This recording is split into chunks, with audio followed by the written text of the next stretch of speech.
let's begin. So, a warm welcome to our tutorial, which is entitled Towards Precision Medicine with Graph Representation Learning. So the next 4 hours we will spend together going through a very exciting set of advances in recent methodologies that have enabled us to broadly use machine learning and AI for graph and structured data. And we will also highlight various applications in the area of precision medicine together with demos and hands-on exercises. So this tutorial is presented by Michelle Lee and myself. We're both on the call, and you can also see us with our videos turned on. So we come from the Department of Biomedical Informatics at Harvard, and are also associated with the Broad Institute of Harvard and MIT and Harvard Data Science Institute. So all tutorial materials, including these slides that you are seeing now, as well as demos and pointers to tutorials and pointers to additional resources, are available from the tutorial website. So if you go to zitniklab.hms.harvard.edu/biomed-graphml, you will land to the tutorial homepage. And there you will have all those materials available, and we will make sure that those materials are there after the tutorial ends as well. So you will be more than welcome to check them out later. So a bit of logistics at the beginning. So here's a screenshot of the tutorial page. The tutorial is organized broadly into 4 parts. The first part will spend around 30 minutes giving an overview and introduction to graph representation learning for biomedicine and medical applications. Then we will go to the second part, which will focus on methods. In the methods part, we will try to give intuitions, descriptions, overview of key algorithms in this area, including neural message passing methods, graph neural networks, and equivariant neural networks. And we will spend around 1 hour on that. Then we will go to a break. We'll have 15 minutes break, and then we'll return to a really major part of this tutorial, which will focus on applications in precision medicine, broadly focused on 3 areas. The first one being on methods and applications, so applications that can advance understanding of diseases, applications of graph representation learning in therapeutic sciences, and finally, we will talk about analysis that can give us insights into predicting patient response and supporting various analyses at the individual patient level. Finally, we will have the second break, which will also be around 15 minutes. And the fourth part of today's tutorial will focus on practical set of practical advice, practical tips, resources. We will have a hands-on exercise and a demo where we will cover some of the applications presented earlier in a kind of very concrete manner. Okay, so with that, I will give it to Michelle, and she will also introduce logistics regarding the Juno site and go from there. All right. Thank you, Marinka, for the introduction. Welcome, everyone. Good to sort of see some of you, some of your faces. All right, I hope you can see my screen well. Okay. Before we get started, let's just get us oriented with Juno. So if you've already, I think a few of you have already played around with it, there should be a chat button on the right-hand panel that allows you to message everyone in the audience. On the bottom, you'll see that there are emojis for you to use. Again, some of you have already started playing around with it. Give us a thumbs up if you can find that button now. Also on the right button, there should be a Q&A that allows you, on the right panel, there should be a Q&A button that allows you to ask us questions and upvote your favorite questions. It will be monitored at all times by at least one of us. So please feel free to ask us questions there. And lastly, there is a poll button that allows you to participate in our mini polls throughout the tutorial. So we can already give that a try with the first question, which is a fill in blank. Where are you from? Geographically, institutional, institution, etc. So take 20 more seconds to fill that in.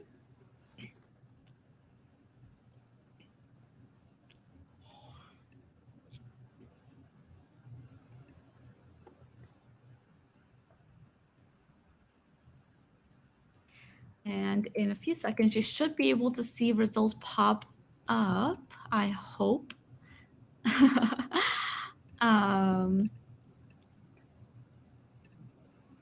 Maybe. I don't see them. But maybe this is a technical issue that I will...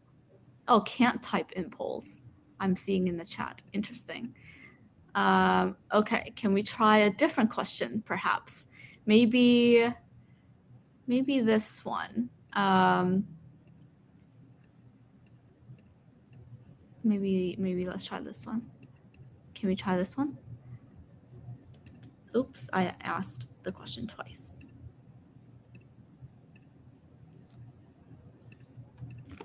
Hi.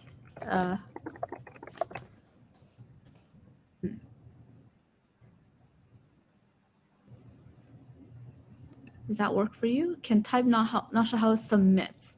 I think there's a checkbox on the bottom right corner. Can you try clicking that?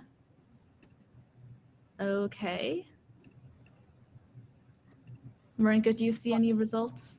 I don't see any result, and I'm also trying to click the check mark, and it does not seem to work. Okay, I also clicked on check mark. It didn't work. All right, let's try another question. Okay. How would you rate your familiarity with graph representation learning? 1 being novice, 5 being expert. What happens? Okay, you cannot see other people's replies. I also can't see other people's replies. Neither can I. Okay, all right. Maybe we'll do the following. I'll still ask the question on the polls, but maybe you type the answer in the chat, if that's all right with everyone. So again, please, when you see the question on the polls, just type your answers in the chat instead of filling out the polls. Awesome. Great. Yes, let's do that. And we'll also have questions listed, shown on the slides throughout the tutorial, so people don't need to worry about that too much. Exactly. Just like here. All right. Well, good thing that we've ironed that out, but let's spend like 30 seconds on this last question here. What do you hope to get out of this tutorial? Maybe I don't know if it's helpful to have a timer, but I will set a timer on this poll. Maybe you'll see the timer. So what do you hope to get out of this tutorial in just a few words?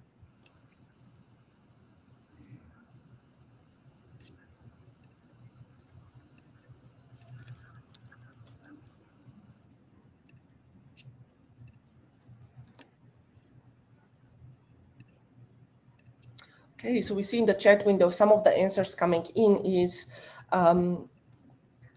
understanding how graph neural networks can be applied to various problems, what aspects to pay attention to when using them for research in disease understanding, better understanding of graph representation learning, get a kickstart on graph learning, as I have no idea about it. Great, we very much welcome enthusiasm, and we'll do our best to introduce these topics in a concisely manner.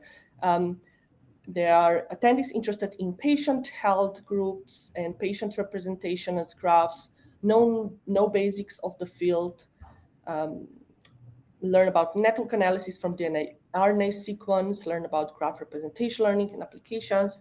So, okay, that's super cool. There seem to be a variety of interests as well as backgrounds. It seems that we have here PhD students, scientists, research scientists from academia, industry.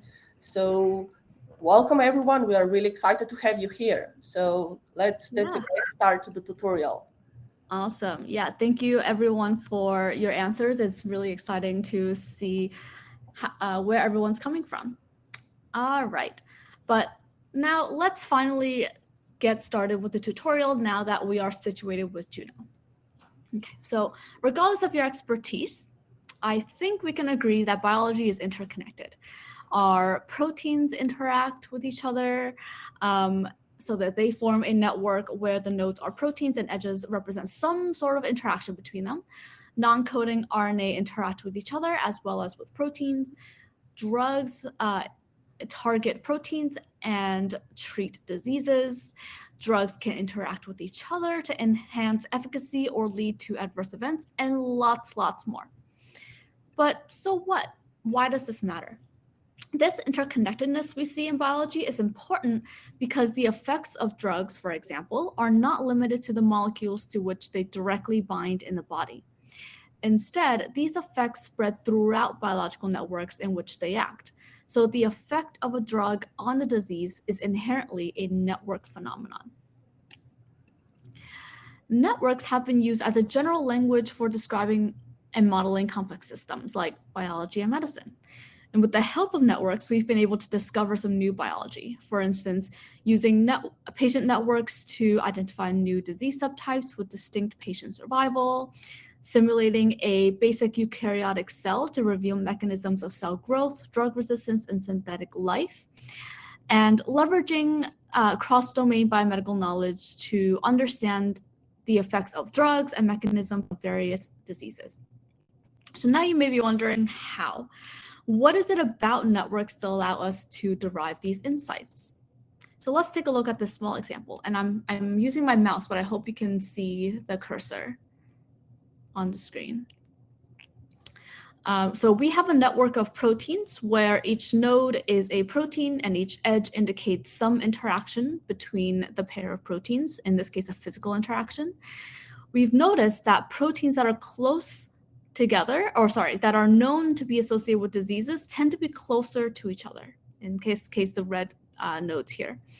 Because of this, our predicted disease proteins are likely to also interact with other disease proteins as well. And this is a long-standing paradigm called the local hypothesis. Biologically, this makes sense because mutations in interacting proteins often lead to similar diseases. Now, of course, as with everything else, biological networks come with their own set of challenges. First, networks can involve heterogeneous interactions that span from molecules to whole populations. The challenge is computationally operationalizing these data and making them amenable to machine learning. For example, how can we model proteins, drugs, and diseases such that we can disentangle disease protein interactions from drug protein interactions? Secondly, networks need data from diverse sources, including experimental readouts, curated annotations, and metadata. Unfortunately, no single data type can capture all the factors necessary to understand a phenomenon, such as a disease. So the question is, how do we take all of these data sources into consideration for our prediction task at hand? And third, networks are noisy due to inherent natural variations and limitations of measurement platforms. And this results in missing data, repeated measurements, and even contradictory observations, which could plague our analysis. Another reason why biomedical networks are challenging is that classic deep learning methods are designed for data with a regular grid-like structure. Like images have 2D grid structure, sequences have a linear one-dimensional structure, and these models have brought extraordinary gains in computer vision, natural language processing, speech, and robotics. However, they are unable to truly exploit the complex irregular interactions or edges between entities, which is the essence of graphs. Concretely, networks are far more complex because they can be of arbitrary size, they can have complex topological structure, they have no fixed node ordering or reference point, and they're often dynamic and have multimodal features. So we need deep learning methods that can handle graphs specifically. It would take in as input a biomedical network and transform it such that we can leverage interesting structures in the graph to generate predictions. Ideally, we would see clustering of nodes based on both their features represented by their colors and the structure. So the proximity of the embeddings approximately reflects the similarity and proximity of the nodes in the network. Just as an example, many studies have found that cellular components associated with a specific disease tend to cluster in the same network neighborhood. In the rest of this tutorial, we'll try to convince you that deep graph learning methods are well suited for the analysis of biological networks. But first, it is time for 2 poll questions about networks for biomedicine. Now is the chance for you to evaluate yourself on the material so far. So the first question, let me also read this out loud. Which of the following is a long-standing paradigm that empowers the use of networks for biology and medicine? So take maybe 30 seconds to select your answer.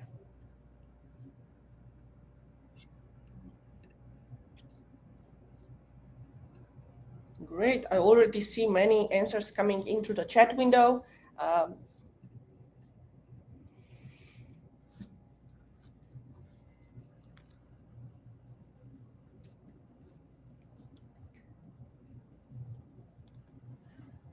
All right, amazing. So I already see that so many of you selected the local hypothesis. You are correct. So remember that the local hypothesis is a long-standing paradigm that argues that proteins involved in the same disease have an increased tendency to interact with each other. And a corollary of the local hypothesis is that mutations in interacting proteins often lead to similar diseases. Other answers are probably very convincing. So I have many friends who have been fooled. Network clusters may be important for understanding diseases, and we know that the heterogeneity of edges in a network allows us to model everything from molecules to entire populations. But unfortunately, they aren't real names of principles, lemmas, or corollaries, so they are not the correct answer. All right, the next poll. Oh, I'm seeing results here as well in the poll. That's awesome. Maybe it only works for multiple choice. But the next question is, why are classic deep learning methods unsuited to handle biomedical networks? And there are multiple answers, possibly, to this question.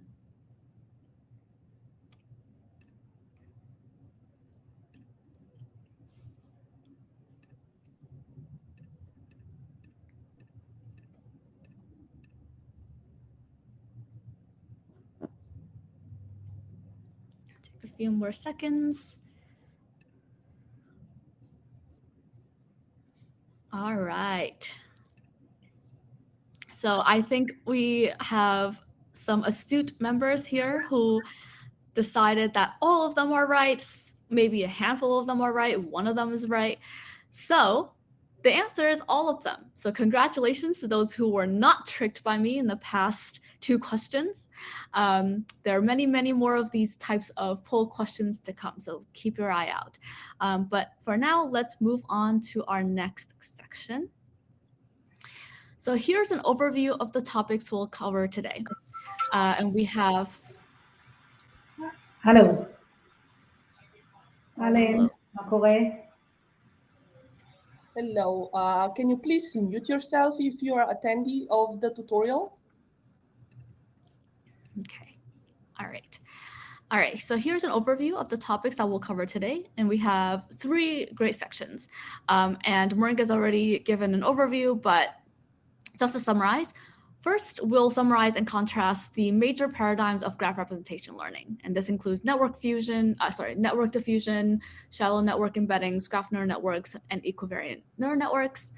We will then discuss key applications of graph representation learning in precision medicine. And the goal is that by the end of it, you'll be able to determine a graph representation learning method's utility for the biomedical learning task at hand and the network of interest. And finally, we'll have some hands-on exercises to see graph representation learning in action, specifically for therapeutics. And together, we'll identify some new opportunities in biomedicine to leverage graph representation learning. And we hope to empower you to pursue these directions by providing some demos and practical tips. Just a note, to give you a few resources up front, this is a highly recommended book and a survey paper. There are some great keynotes and seminars listed here if you're interested. There are also a conference and summer school coming up specifically for geometric deep learning. So take a look at these websites whenever you get a chance, or if you're interested. And here are just a few software packages and tutorials and data sets for you to tinker around with. And there are a lot more of these resources to come, but here's just a flavor of the most essential resources. All right, with that, let me transition over to another slide deck. Excuse me while I do that.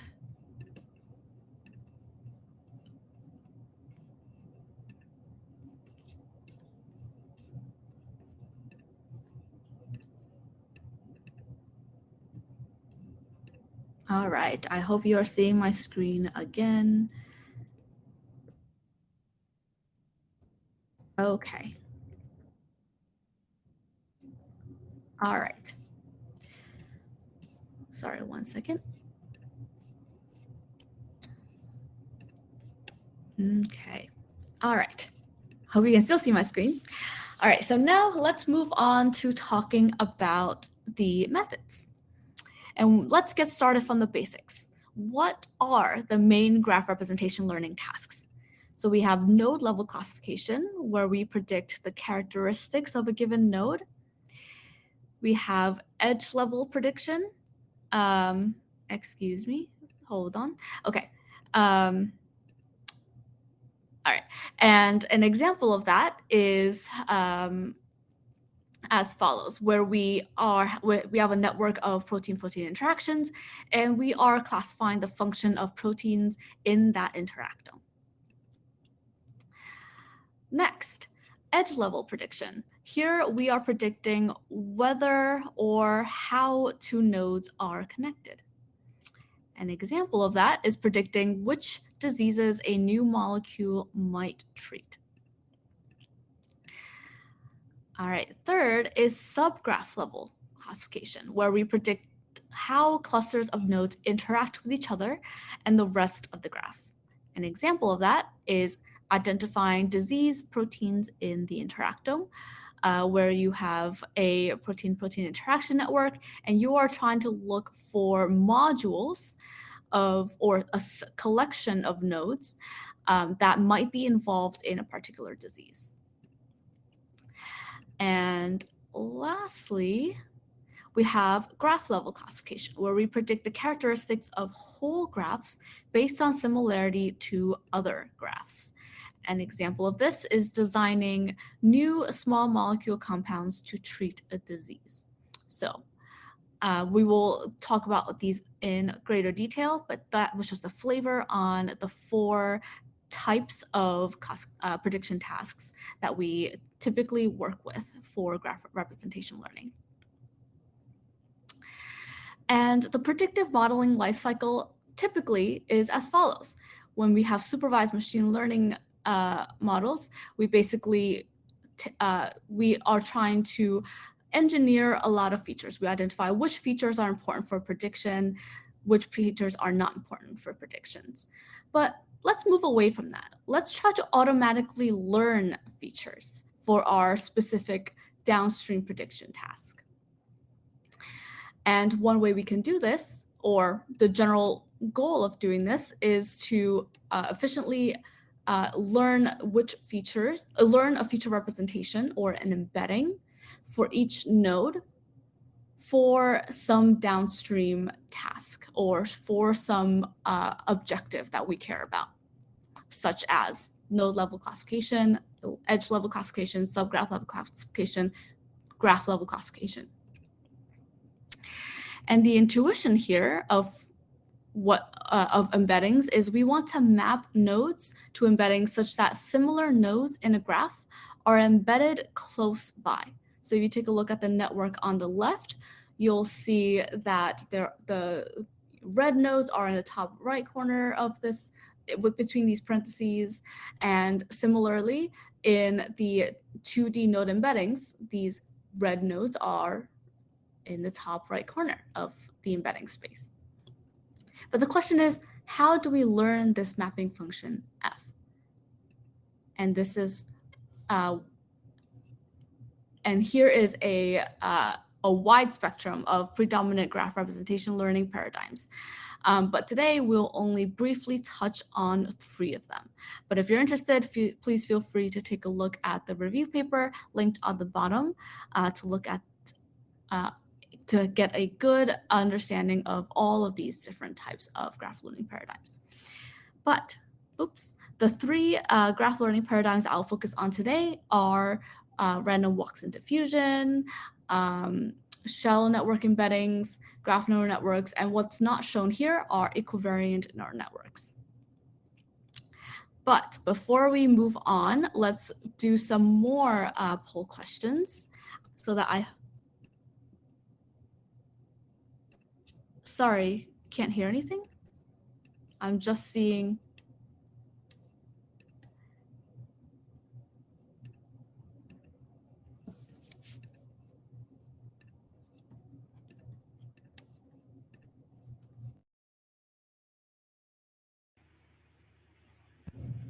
Hello? We can hear you. We can hear you. You can hear me now? Yes. Marinka, I think you're muted. Oh my goodness, I'm so Michelle, sorry. All good. Go back to sharing your slides and proceed from there. Okay. Well, I hope the slides were clear enough that you were able to at least capture what. Oh, you were able to hear me. Yes, Okay. Michelle, it's all good. Everyone, Oh my goodness. one attendee was able to hear you, but I think that there was a setting issue on their side. Okay, good. Whew. That's good. All right, so let's move on to our first poll, which is here's the question for that poll. All right, which of the following is an example of a node level task? So take a look at those options and pick the example of a node level task.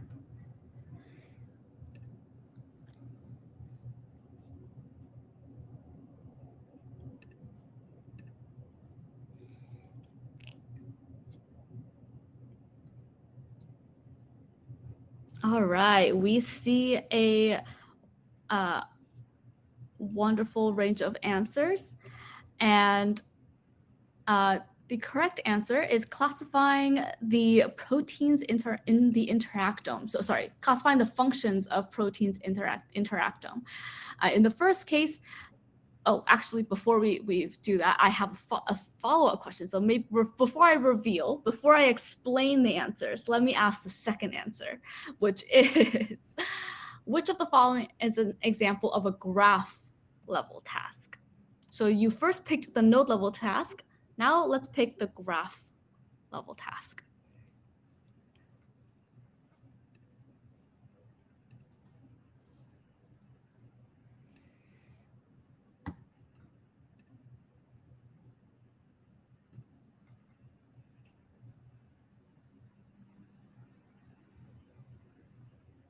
All right. So okay. All right. And I'm seeing some great responses as well. All right. So what are these different tasks? So identifying a collection of disease proteins in the interactome.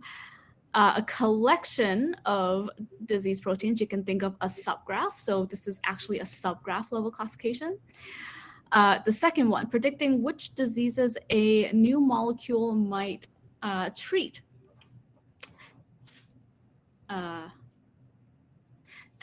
Sorry, I was distracted with something else. This is an edge level classification. So for a given molecule, is there an edge between that molecule and a given disease? Third, designing a new small molecule compound to treat a disease.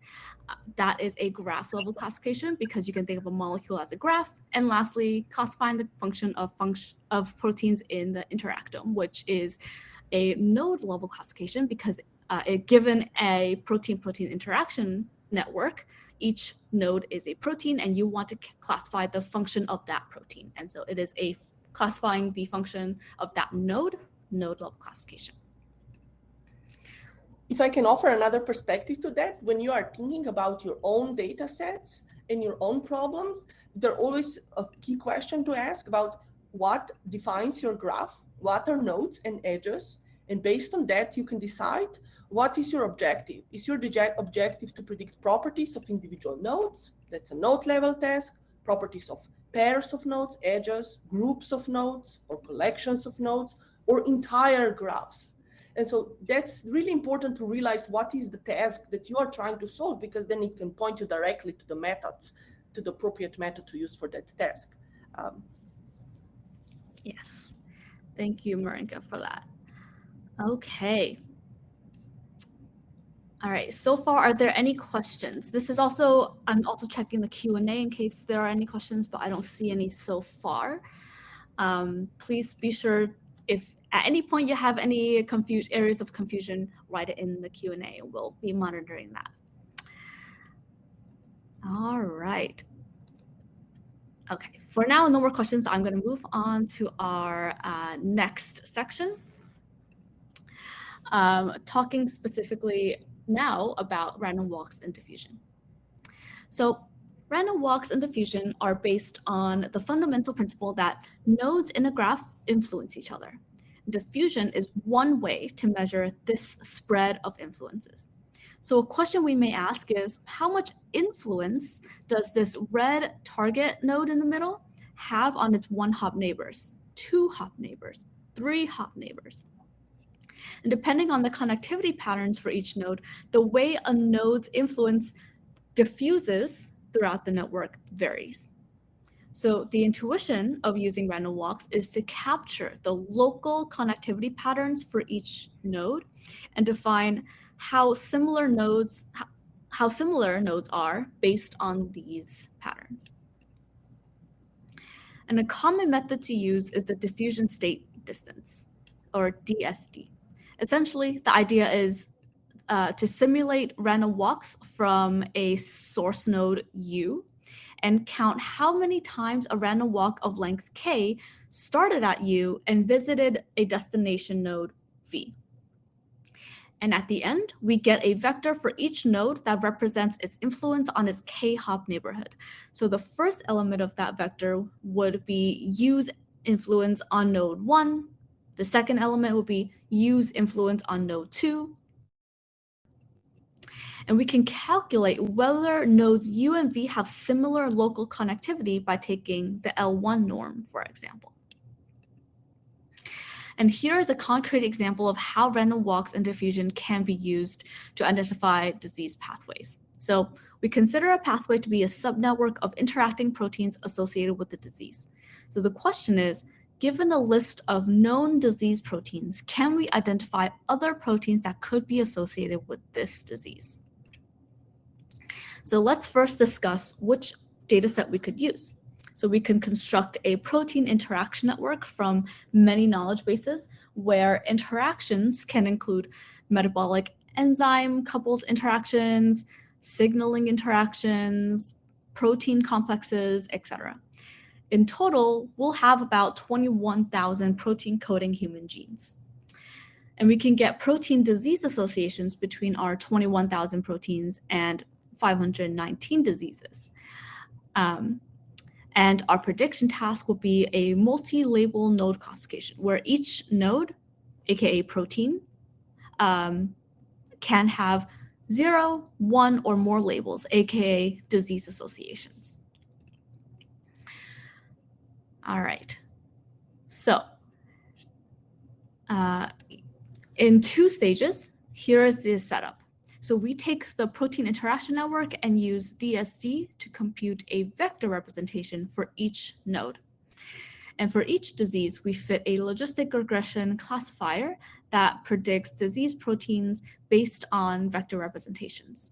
So we can train a classifier using our training proteins and then predict disease proteins in a test set.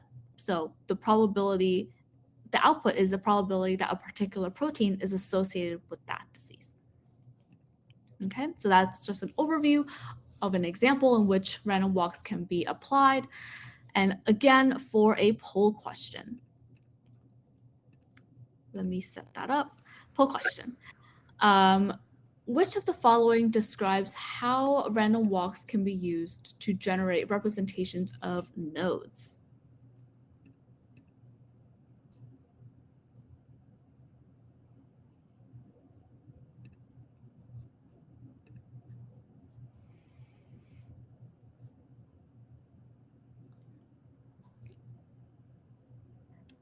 So you're trying to essentially fill in the blank. I hope there was enough time to select your answer. Okay, awesome. And the correct answer is influence. Exactly right. So influence, or in this case, we define influence being the fusion of between nodes U and V, the fusion between the messages between U and V, and we refer to that as the influence when we talk about random walk. Is there anything to add or any questions about that? I know that might have been a little confusing. All right. Okay, so great. Congratulations to those who got the right answer. Let me talk about the other answers briefly. So why is it not the number of hops, connection, or collaboration? So unfortunately, options 2 and 3 are intentional choices for me to trick you. They are not actual concepts here. Number 1, the first option, number of hops. So actually in random walks, we don't necessarily consider how many hops there are between U and V. That is not necessarily the what we are using in the representation for each. So we're not necessarily using the raw number of hops, but that is definitely factoring into this influence when we are diffusing from nodes U to V. Great point, Michelle. So if you're thinking about the number of hops and what would their limitation be in the context of biological networks? So we know that many networks in biology and medicine are very incomplete and messy. For example, the human protein interaction network, the reference interactome network, which is a network where nodes are proteins connected to each other based on whether proteins physically interact. That reference human interactome is only around 20 to 30% complete, even though there's been an incredible amount of progress and effort put into experimentally mapping out the human reference interactome over the last 2 decades or so.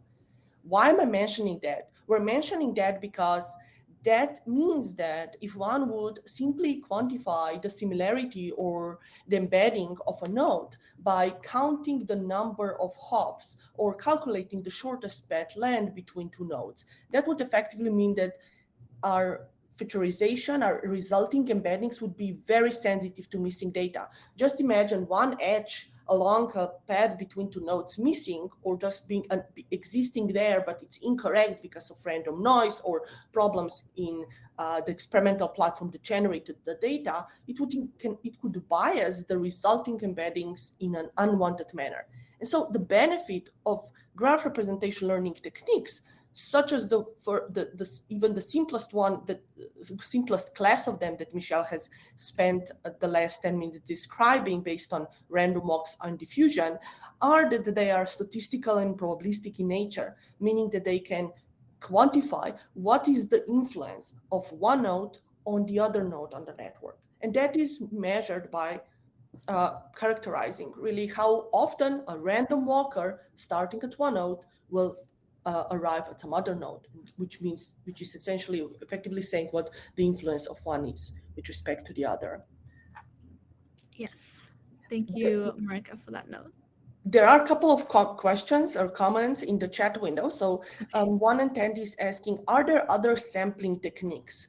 So I would with respect to this section that was introduced so far, there is an entire field of research that is concerned with different ways and different definitions of random walks.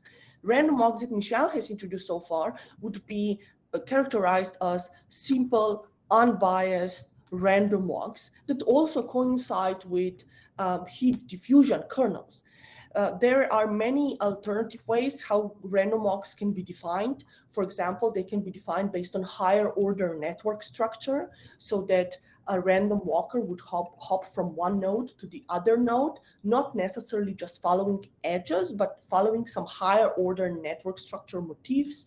There is a way to bias random walks. For example, you could define a random walk process that would start from a protein that is associated with a particular function of interest, and that random walker would preferentially jump and follow edges in the graph such that it would arrive at other nodes that are also likely to be associated with the same function of interest. So there are ways of how to define a variety of different random walks. There's another great question by Peter, who says, can you look at the deep walk and node-to-vec who combine the desampling techniques? Okay, so that's a great question because it points to our next section, which is relates to this, introduces this class of methods that deep walk and node-to-vec belong to, that are known as shallow network embedding methods. So Michelle, is there anything you would like to say, or can I take it over from here? You can take it over. Okay, perfect. Let me do that. So I'm sharing my screen now. So far, Michelle has presented one class of algorithms that can be used for automatic featureization or learning of features. And there's been really tremendous amount of work in that area that use random walks and diffusions to learn those features. More recently, in the last 7-8 years, there is a focus on advancing those random walk-based embeddings into a class of algorithms known as shallow network embeddings. And that's what I will spend the next 10 minutes or so introducing. So first, what are shallow network embeddings? And let's unpack these terms a bit.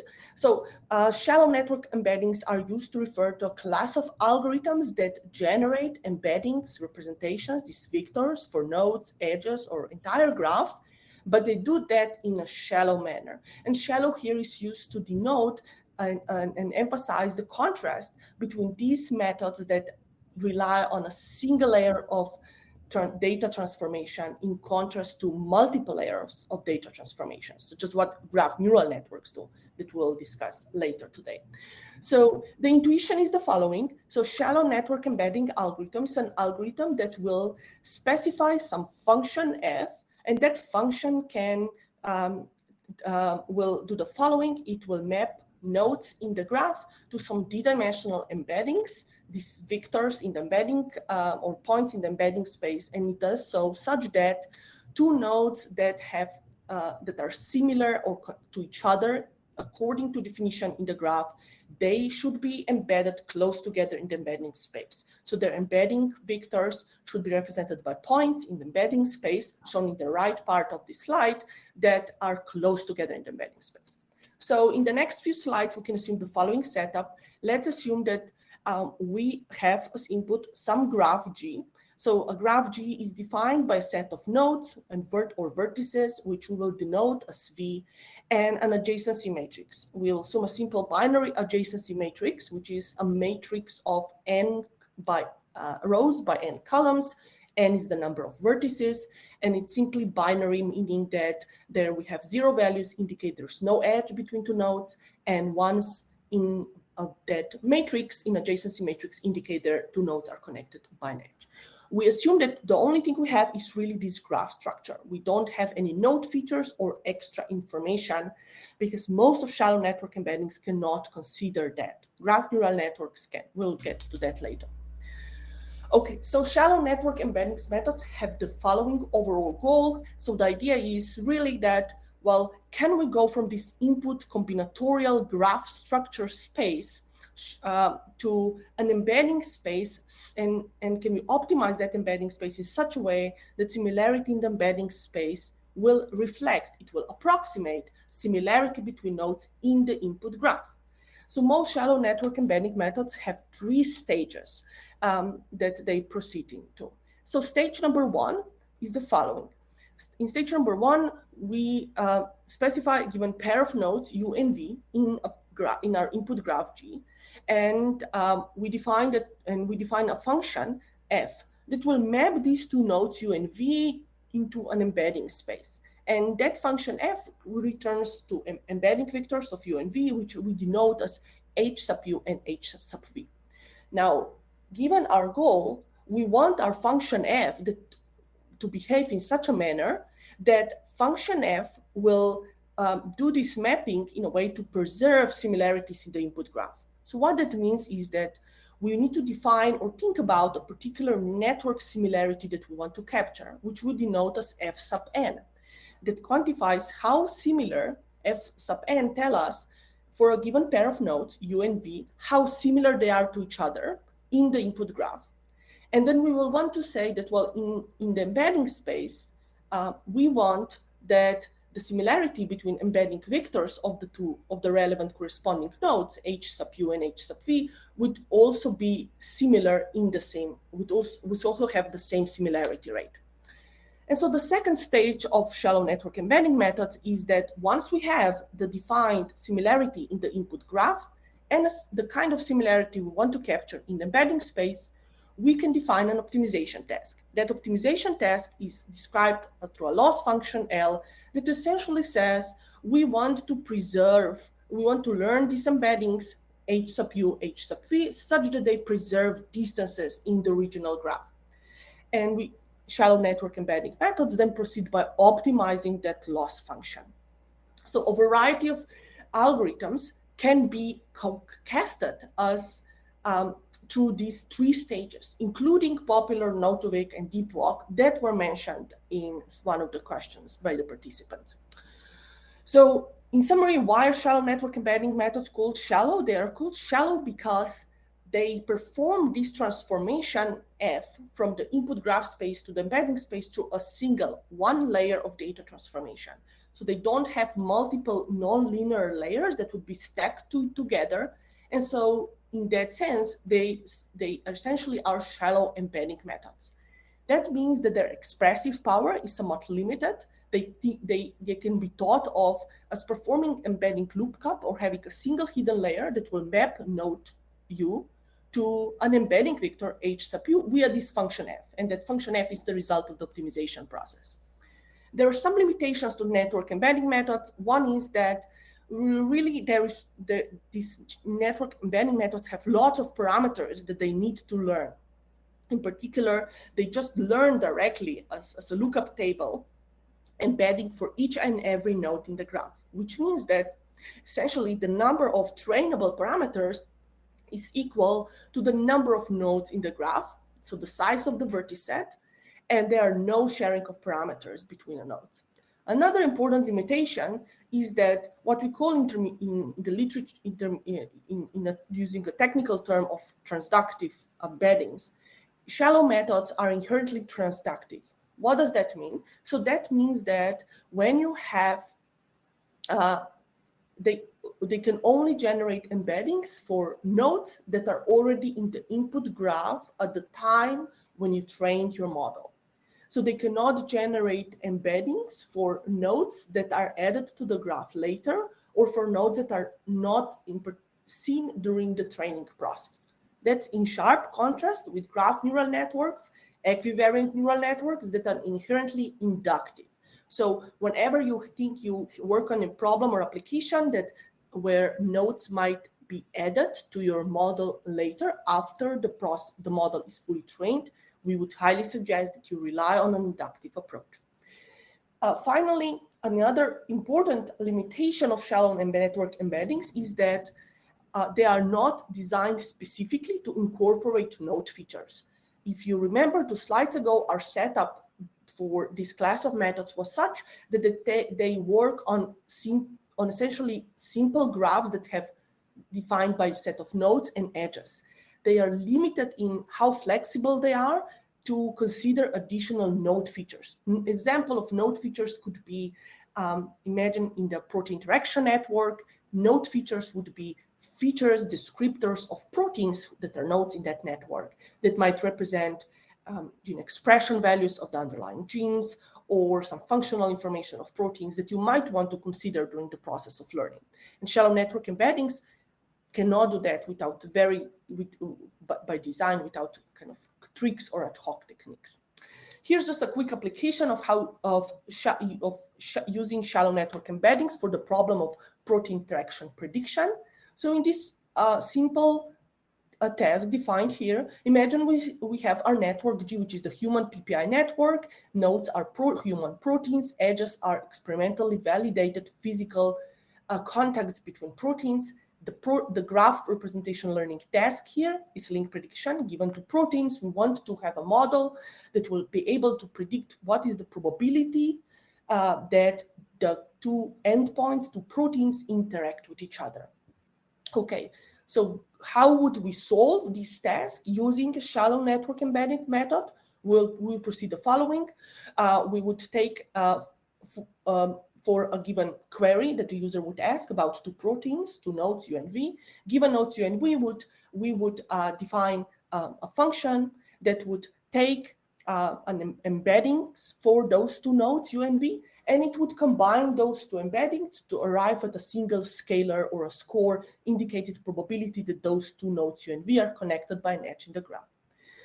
Popular choices for these functions G that aggregate two embeddings into a single score include simply taking the dot product between the two embedding vectors of the relevant proteins of interest, as well as other functions, including the Hadamard product, weighted L1, and other definitions. So with this kind of approach in mind, our experimental setup for this test would be the following. Imagine that we are given a protein-protein interaction network as input, and certain number of edges from that network are removed. So some number of some physical interactions between proteins are excluded from the model. We put them aside, which we will use as a test set later on to test predictive power of our model.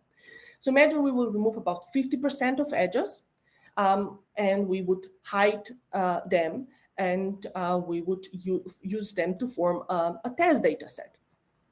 So with that setup in mind, our approach would have two stages. First is we pick a shallow network embedding method. We will learn an embedding vector for every node in the protein interaction network, using only training edges in that network.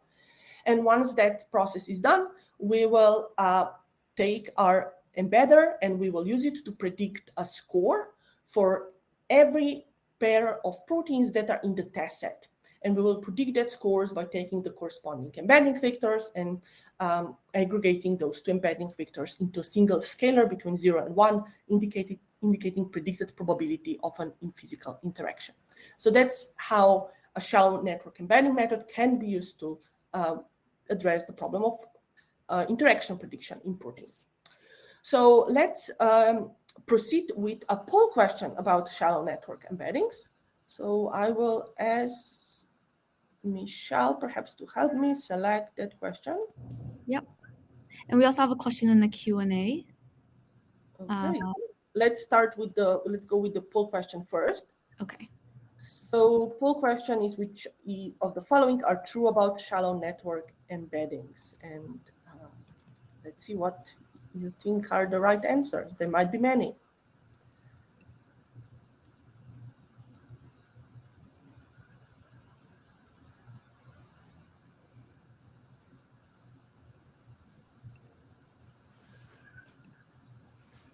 Okay, great. So perfect. We see that the right answers are very much aligned with your responses as well. So to very briefly comment on that, a variety of shallow network embedding methods and algorithms, they distinguish themselves by how they define the similarity in the input graph. And so that's a really important notion to think about. And similarity in the embedding and why is it so important? Because it really means that that similarity in the input graph will be modeled in the embedding space as well. So it's an important definition. And shallow network embeddings do not require manual feature engineering. The whole purpose of graph representation learning algorithms broadly, going from random walks and diffusion to shallow network embeddings and what we'll hear later on, is that we don't need to manually design and define and extract feature vectors for nodes. Instead, feature vectors for nodes are embeddings that we generate using these encoders, these algorithms that we are discussing today. Shallow network embeddings require network similarity metric, correct, that's a great point. And they require also definition of a metric that we want to capture in the embedding space. Very often, those are dot product or normalized dot product, where we essentially say that for two nodes that are similar in the input graph, perhaps they are direct neighbors, or they reside in the same local region of the network, we want the dot product of their embedding vectors to be very high. And for two nodes that are not connected in the graph, that are far away from each other in the input graph, we want their dot product to be very low. That is the most predominant way or definition of objective functions, loss functions in shallow network embeddings. Okay, so there I see a couple of questions. So I think we have enough time to cover those. Great, Yes. thank you, Michelle. So, okay, so questions. Peter Paul is asking, how would you advise sampling negative edges, randomly or based on biological prior knowledge? That's an incredibly, really great, awesome question that can influence performance of these models quite a bit. So perhaps let me start with some context for others on the call. So what this question is about, it is about defining a set of positives and a set of negative examples. And so why do we need that? Because the idea will be, well, for a set of nodes that we considered similar or connected in the graph, we want their dot product, their embeddings to be similar. And for a set of those nodes that are not considered similar or they're not connected by edges, we want their dot product to be low. We want their embedding vectors in the embedding space to be far away from each other. Well, the problem is that in biological networks, we really don't have good negatives, because the fact that a pair of proteins, for example, in the physical interaction network is not connected by an edge does not necessarily mean that those two proteins don't physically interact. Perhaps there has not yet been an experiment done that would test for their interaction, or their interaction between those two proteins might be context dependent. Those two proteins might interact only in certain biological contexts, in certain tissues, in certain cell types, but not overall, or not just broadly in most of biological contexts we can interrogate. And so because of that, this question of what are positive and negative samples becomes very important. So our advice is the following. So first, you need to be very careful to make sure that your negative samples are not too easy for a model. So negative samples should be as close as what you think are realistic negative samples. So they should be hopefully enriched at what are true negatives. If the negative samples are too easy for the model, then the model would be optimized in such a way it would not be really challenged and encouraged to really learn what is the biological mechanism that drives the function that the labels that we are predicting, but it will instead just find some workarounds and try to fool you. So let me give an example. One example that if we use again the protein interaction network and link prediction task there, so negative examples there, in that network are not necessarily just pairs of nodes that are not connected in the human reference interactor network, but we can think of hard negatives that would be pairs of nodes that for which there is no current evidence in the human that those proteins interact, but there might also be little or no evidence in other organisms for orthologs of those two proteins. So those would be harder negatives, and a model that would perform well by distinguishing between those negatives and positives is likely to produce be more generalizable. Okay, there is another interesting, a few other interesting questions. One is by Martin Halm. Martin says, if I want to find interactions between nodes in the graph, can't I use the network similarity metric directly instead of learning and embedding first? Okay, that's a great question. And that's a great point as well. So I have two answers to that. So first is, in principle, yes, you can use your network similarity metric directly, but it means that you need to a priori and explicitly define what your network similarity is. So if you're working on a problem where you know that there is a specific kind of relationship between nodes that defines the task that you are interested in, if you know that a type of regulatory interaction between a pair of genes can be very nicely modeled by the presence or absence of certain network motifs, and you know that for sure, then you can just use that network similarity metric directly to make predictions. If you don't know that, then what embeddings would allow you to do is to capture these soft notions of similarity, where you can generally define that similarity as distance between nodes in the graph, or just the amount of influence between nodes in the graph using diffusions, such as what Node2Vec, DeepWalk, and other algorithms do, and embedding algorithms would reflect that. A second part of my answer to this question is that one of the reasons why graph representation learning, or even representation learning more broadly outside of graphs domain, is so appealing is because it allows you to generate these embedding vectors that you can then use for a variety of downstream tasks. If you remember early on, Michelle had one slide where she was talking about the machine learning life cycle. And part of that life cycle is that we might be interested in defining and solving a variety of tasks with our vectors. So what embeddings allow you to do is then to learn embeddings once using your graph. You get vectors, embedding vectors for nodes that you can then use for a variety of downstream tasks. You can use them for link prediction. You can take embedding vectors and cluster them directly. And see for cluster and find groups of nodes that behave incoherently in the graph. You can take those embedding vectors and use them as input to a downstream classifier, another neural network, logistic regression, random forest. And so that is this added flexibility that learned representations allow you to do, where that network similarity metric would not allow you to do, which would be designed for a specific task. Pietro Guzzi is also asking making a good point. So his question is, what about I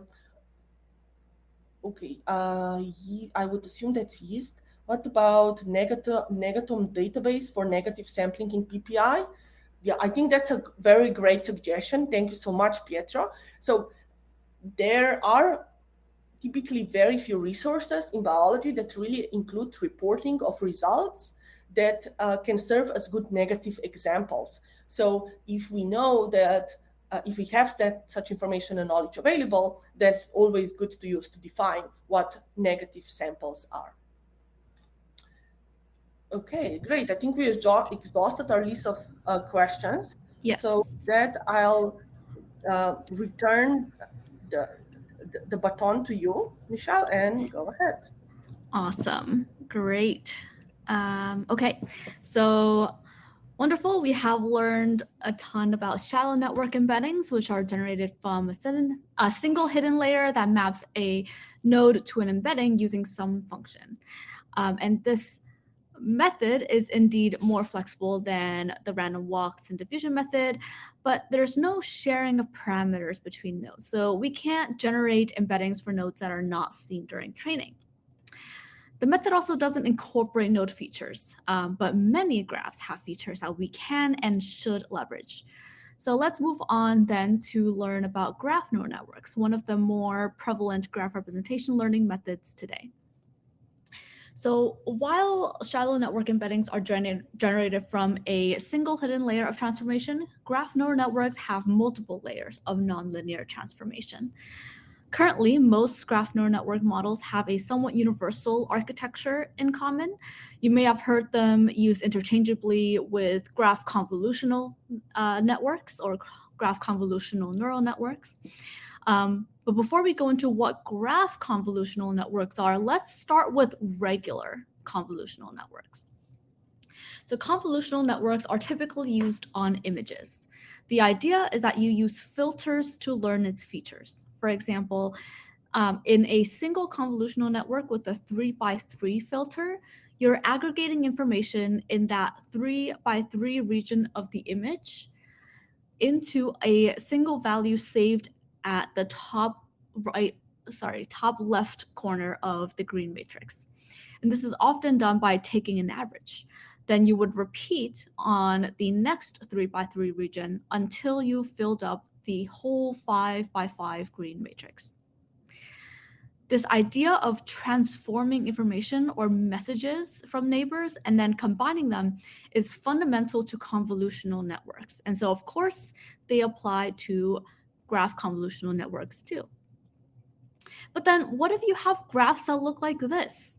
Real-world graphs are not grid-like. As we mentioned before, graphs are of arbitrary size, they have complex topological structure, there's no fixed node ordering or reference point, and they're often dynamic and multimodal, they have multimodal features.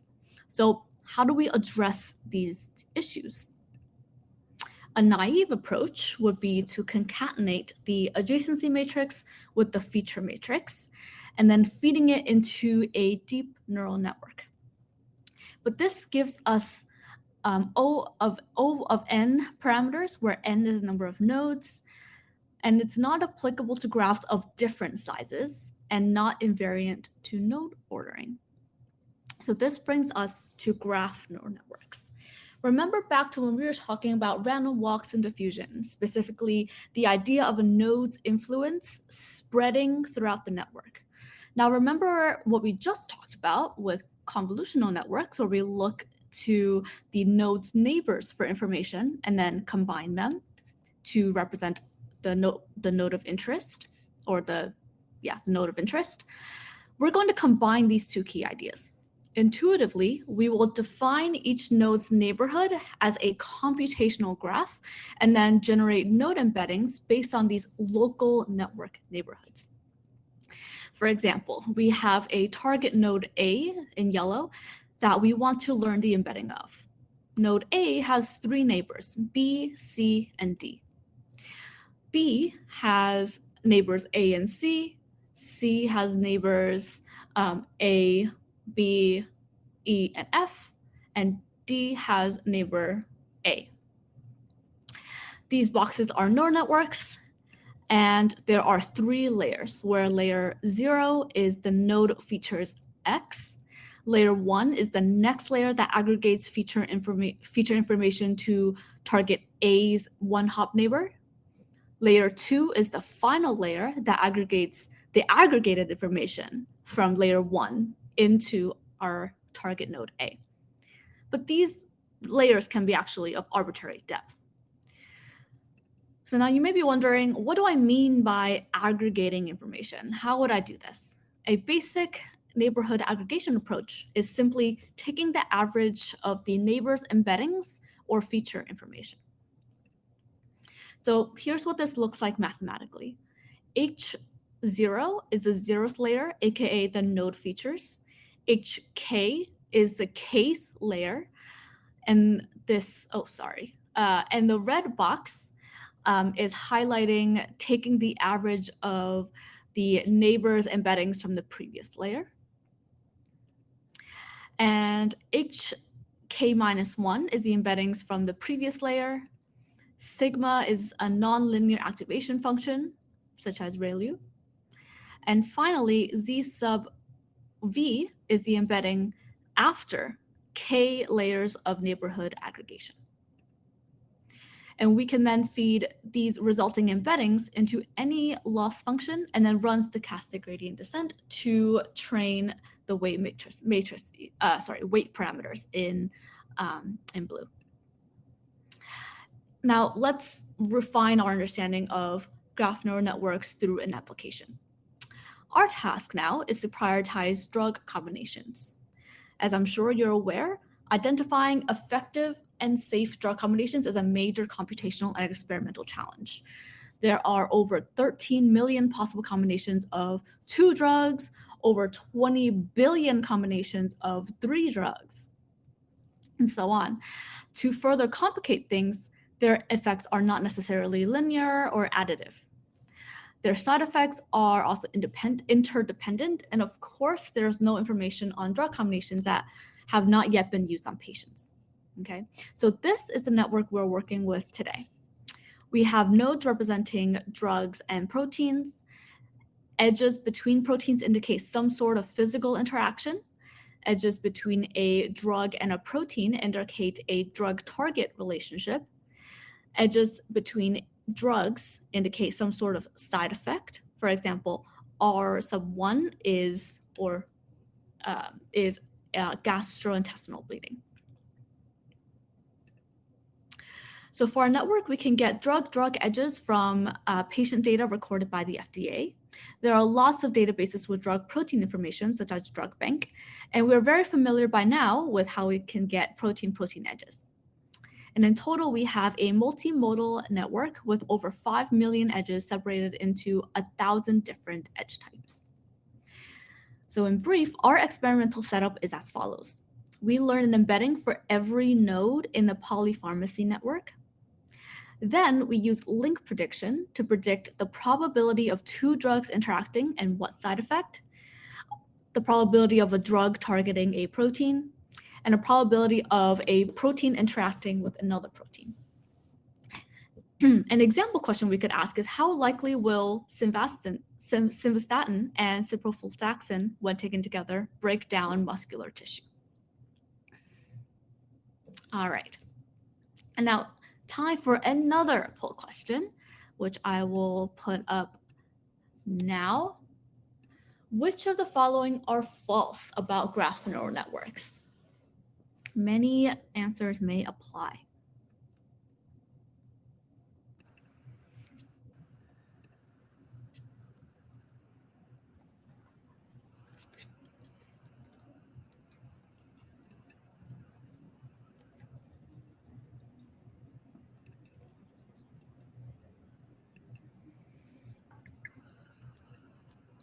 All right.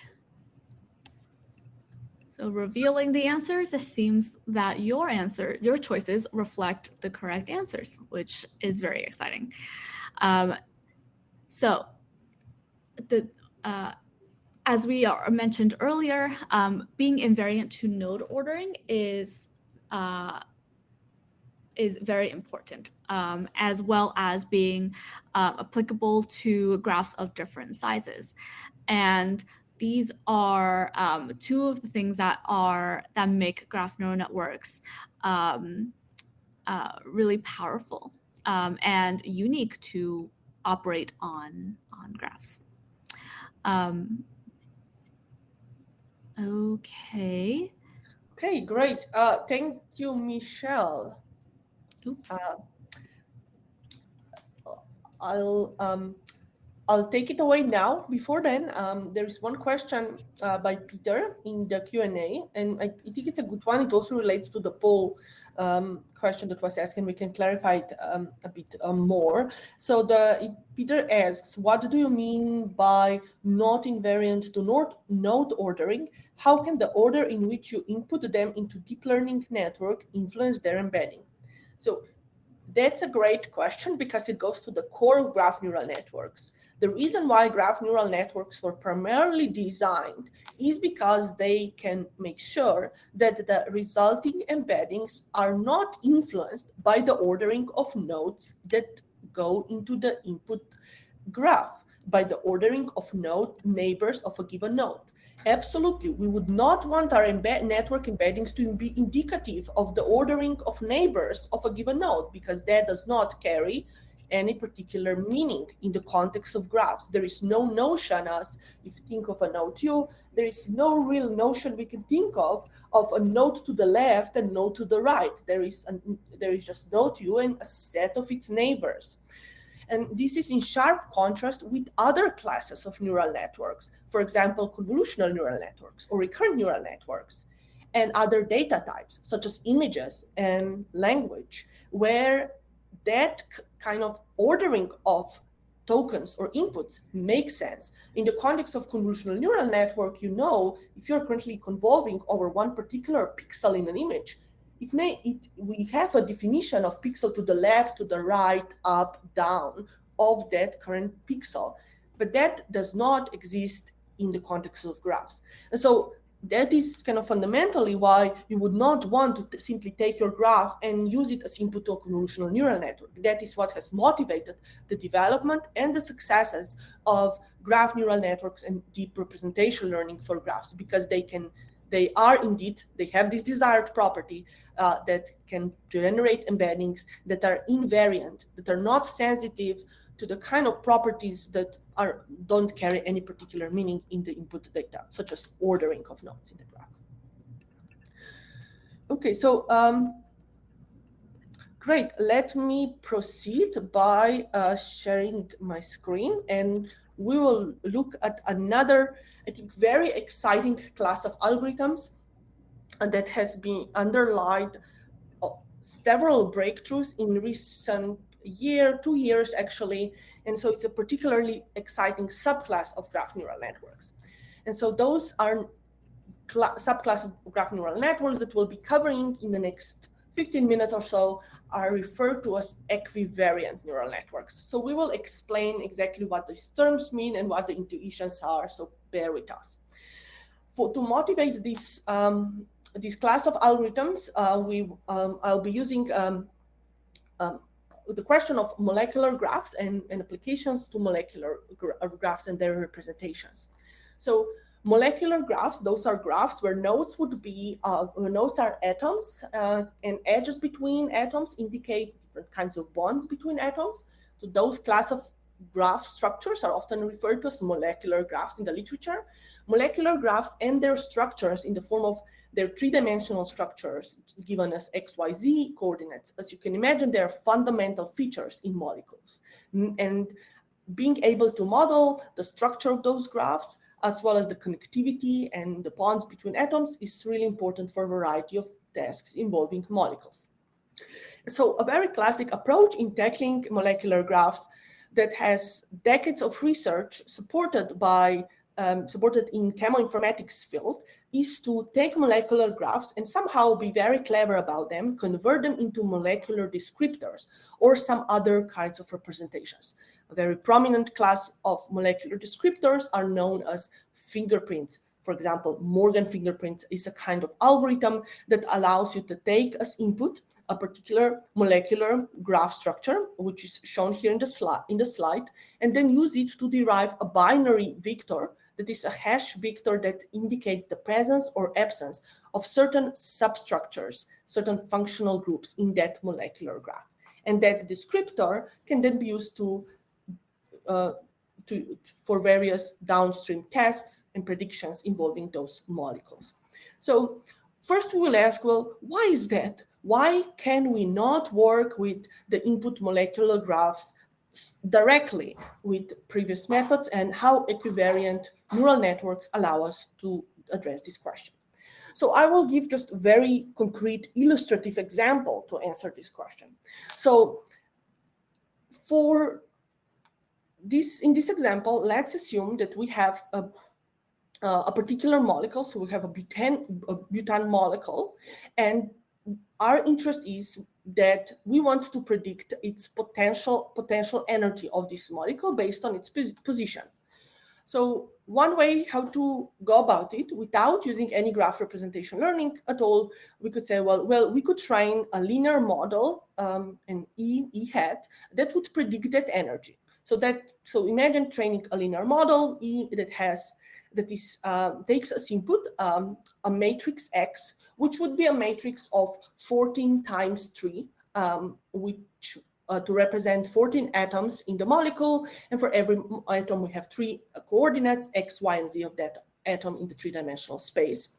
That would describe the molecule, and then we have some trainable parameters W and B. So imagine having such a training this simple linear model that would predict energy of the molecule based on the atoms and coordinates of the input molecule. So, okay, great, we can easily do that. Now, what would happen if all of a sudden we would translate all coordinates of this molecule by -10?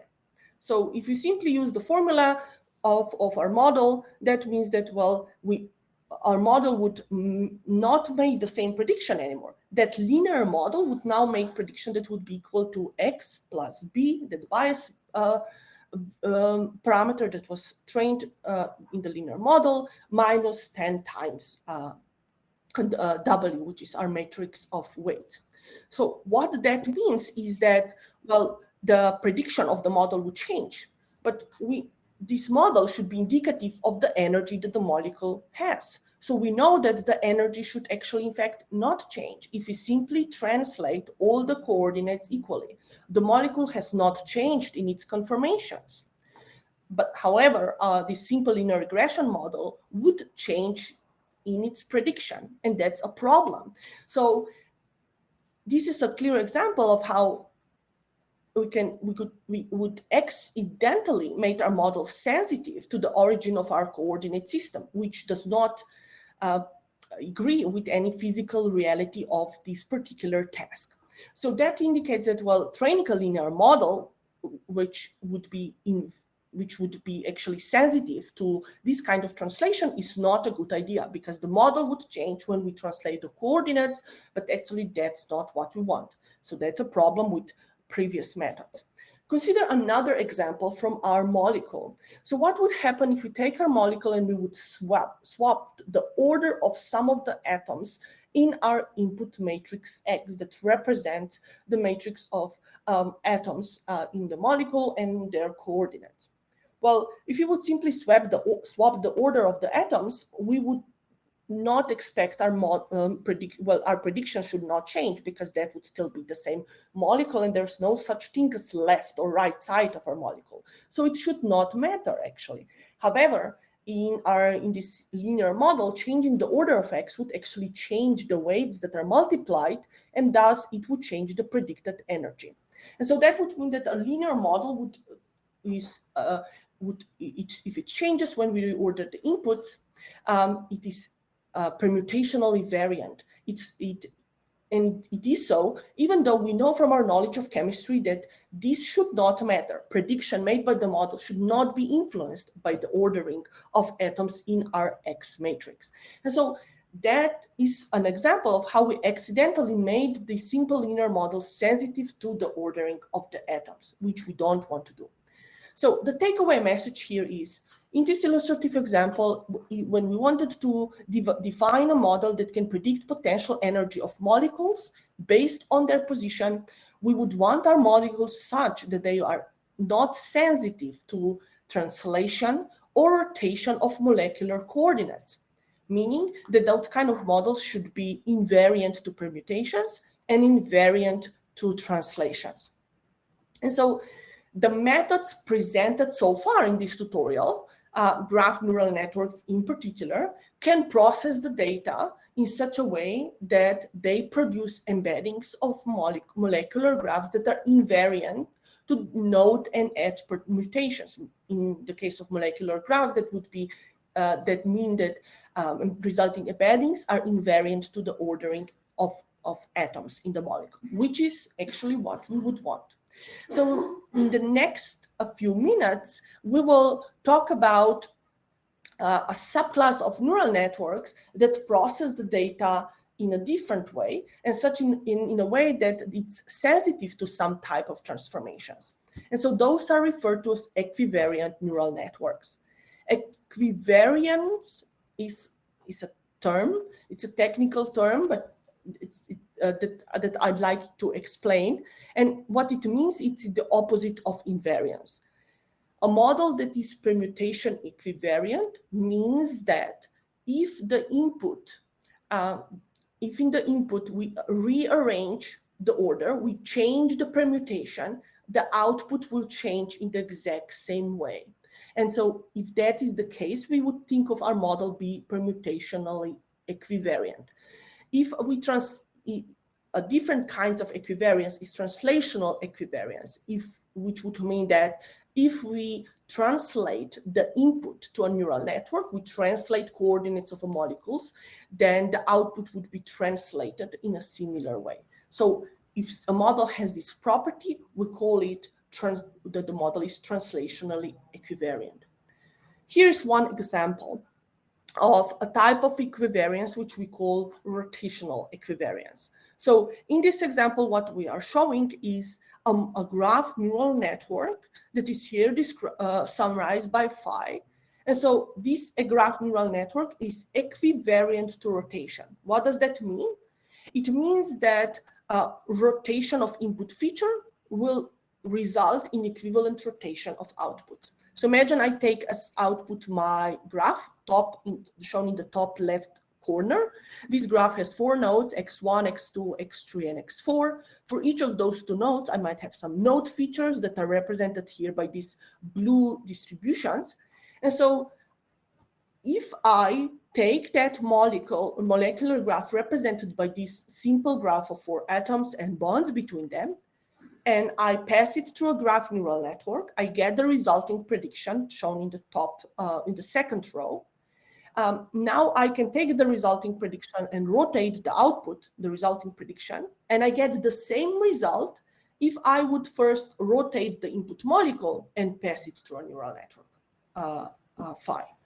So that would mean that performing a rotation in the input space, performing rotation first, and passing it through a neural network is the same as if I pass the original input through a neural network and then rotate the output. That if a model satisfies this property, we would say that it's rotationally equivariant. Okay, so a bit of broader context. Equivariant neural networks are a part of a broader topic of research that is nowadays often referred to as geometric deep learning. And geometric deep learning is an area that describes methods and techniques concerned with learning with data that has some underlying geometric relationships. Typical nomenclature in current literature is that when we think of simple graphs defined by nodes and edges, we often are interested in graph neural network architectures, the kind of architectures that Michelle was alluding to earlier today, where we are modeling molecular graphs or graphs that, in addition to have graph connectivity, might also be oriented in some 3-dimensional, 2-dimensional space. They can be thought of as point clouds. Then equivariant neural networks are really the kind of geometric deep learning models that you might want to consider in your applications. And finally, grids, which are not the focus of this tutorial, which you can think of as images or even sequences, they are modeled predominantly by transformer convolutional type of neural architectures today. This is a highly active research area, and equivariant neural networks are particularly important for applications that relate to prediction of energies, forces, protein docking, modeling structures of molecules. So why should you care about equivariant neural networks? Well, equivariant neural networks underlie several breakthroughs, including AlphaFold 2 model for protein structure prediction. On this slide, I'm showing actually the outline of the AlphaFold model. And while we will not explain the model in detail here, there is actually an important component in this model, which is structure module, that actually is an equivariant neural network, and it was crucial for achieving the kind of highly accurate protein structure prediction that AlphaFold enables. So just as a motivation before we of what is the role of equivariant neural networks in AlphaFold in particular. So the driver of AlphaFold performance and the ability of AlphaFold model to produce highly accurate predictions of protein structure is really a novel neural architecture that AlphaFold introduces. And that novel architecture is based on modeling evolutionary, physical, and geometric constraints of protein structures. And as you can imagine, because geometric constraints and physical constraints are important to consider, they are modeled effectively through graph neural networks and equivariant neural networks. For those not familiar on the call with what AlphaFold does, at the very high level, you can think of it in the following manner. It is a neural network that takes as input primary amino acid sequence of a given protein, as well as aligned sequences of homologs of that protein.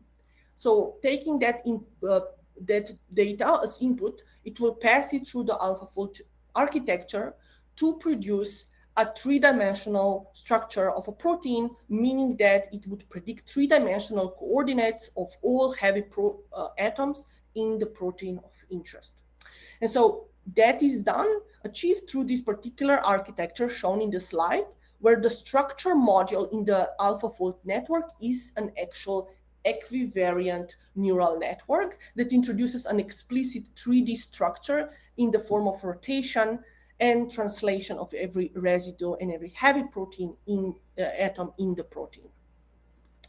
Okay, so if you are now motivated about learning a bit more about about equivariant neural networks, given their prominence and really successes in AlphaFold network and a few other really high capacity models, then bear with me over the next two slides. So to define the equivariant neural network, we first need to define what our problem is and how the data looks like. So the setup here is the following. We assume that the setup is input. We have a graph G. Graph G is defined by a set of nodes. We have set of nodes V, a set of edges E. And in addition to the graph and its edge connectivity, which when used with graph neural networks, will produce node embeddings, H sub I for every node I.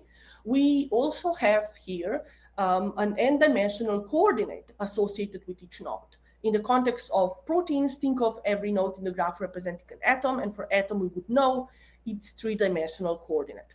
So the goal for equivariant neural networks is then to design infer a model that can preserve equivariance to rotations and translations on the set of coordinates, and that is something we can achieve with equivariance.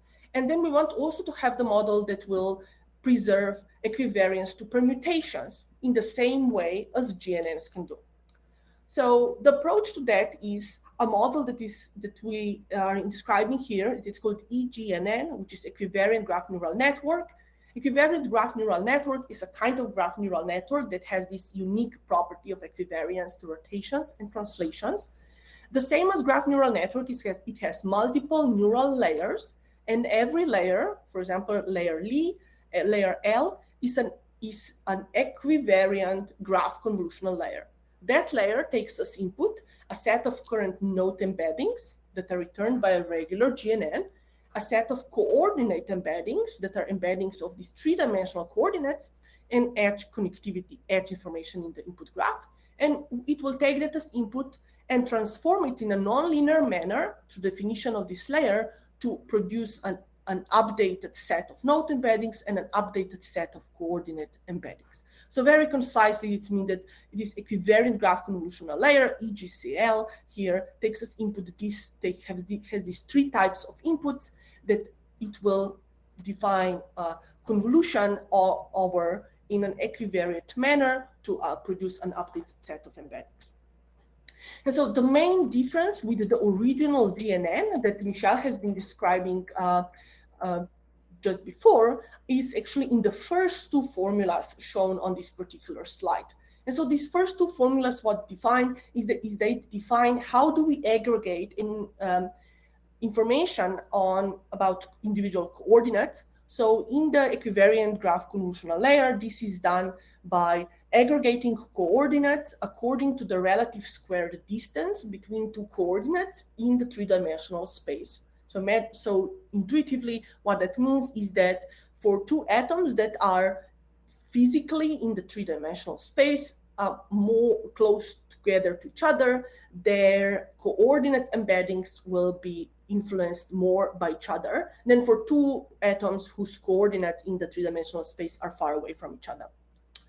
And once this influence of one coordinate on the other is calculated, then coordinate embeddings are updated such that the embedding of every coordinate depends on the embedding that coordinate had before in layer L, and then the aggregation of coordinate information from nearby atoms, for atoms that are nearby in that three-dimensional physical space. And finally, the third and fourth equation on this slide, what they do is they just use the regular graph neural network, where the aggregation and the update is done now not based on three-dimensional physical space anymore, but it is based on the connectivity and the bonds in particular between the atoms. And that information is aggregated according to edges that are defined in our graph between nodes, and those edges produce resulting neural messages, M sub I for every node I, that are then aggregated in a way to update the embedding of every node at layer L to produce an embedding of every node at layer L plus 1. Okay, so just give a quick recap of equivariant neural networks. I think they are very exciting new subclass of graph neural network that have a specific property that is known as equivariance. And depending on the application that you are interested in, equivariance and might be a property that you want your model to have. You might need in the model to be equivariant to rotations, translations, reflections, any other operation. And that can be very effectively achieved through equivariant neural networks. When equivariants are important to have, introducing that property in the model can give you substantial improvement in performance. Shown on the right part of the slide, I'm showing an example from the GNN paper and the GNN method, showing how the mean squared error on the y-axis, higher value indicates higher error, is much smaller for the equivariant neural network than for just a regular GNN. This is shown by comparing the blue dashed line, which corresponds just to regular GNN, versus the red line, which is an equivariant neural network. And we can see that even with a very small amount of labeled data, small number of samples on the x-axis, then equivariant neural network could outperform GNN substantially when that is relevant in the context of application. There are many applications, particularly in molecular sciences and working with molecular graphs, where equivariants are incredibly important, including in AlphaFold models and many other extensions and adaptations of it. So while that might be a mathematically a bit heavier topic, it's worthwhile putting effort into it if it's relevant to your research. So time for a poll question about equivariant neural networks. Here's our question, and I will ask Michelle to help me and kind of activate the question in the chat window. So the question is, which of the following is true about neural networks that preserve equivariance to rotations? Are those neural networks sensitive to rotation? They are invariant to permutations, invariant to translations, sensitive to changes from the origin. Let us know what you think. All right, the answers are in. Okay, great. So let's show the right answer. So equivariant neural networks that are that preserve equivariance to rotations are sensitive to rotations. So so a few of people on the call got it right. So the idea is that, well, because they are equivariant to rotations, it means that if I do rotation in the input space, then the result of a neural network will also be rotated in the exact same manner. So that is what rotational equivariance means. So it means being sensitive to rotations. If you would say rotational invariance, then it would mean that our model would be not sensitive to rotations. So think of equivariance as an antonym of invariance. And I know that's quite a mouthful of topics and terms, but these are the terms that are used in the literature. So we wanted to kind of explain them in here as well. Okay, do we have, since this is concluding this first part of the second important part of this tutorial now. So In this part of the tutorial, which was focused on methods and algorithms, we have covered key paradigms that are most prominent in graph representation learning. In particular, those algorithmic paradigms include network diffusions and random walks, shallow network embeddings, graph neural networks, and finally, equivariant neural networks. So I hope you have learned a bit about the intuitions behind these classes of algorithms. And for each class of these algorithms, there are many instances of specific algorithms that were developed for them. And we will actually go in details into those algorithms, specific algorithms, and specific applications in the next part, which is part number 2, applications. And we will do that after a 15-minute break. With that, I will ask Michelle to put up our 15-minute break slide. And I'll stop sharing my screen. So we have a 15-minute break now. Please come back in 40 minutes, 50 seconds, as we will start the third part of this tutorial focused on applications. Thank you. Thanks.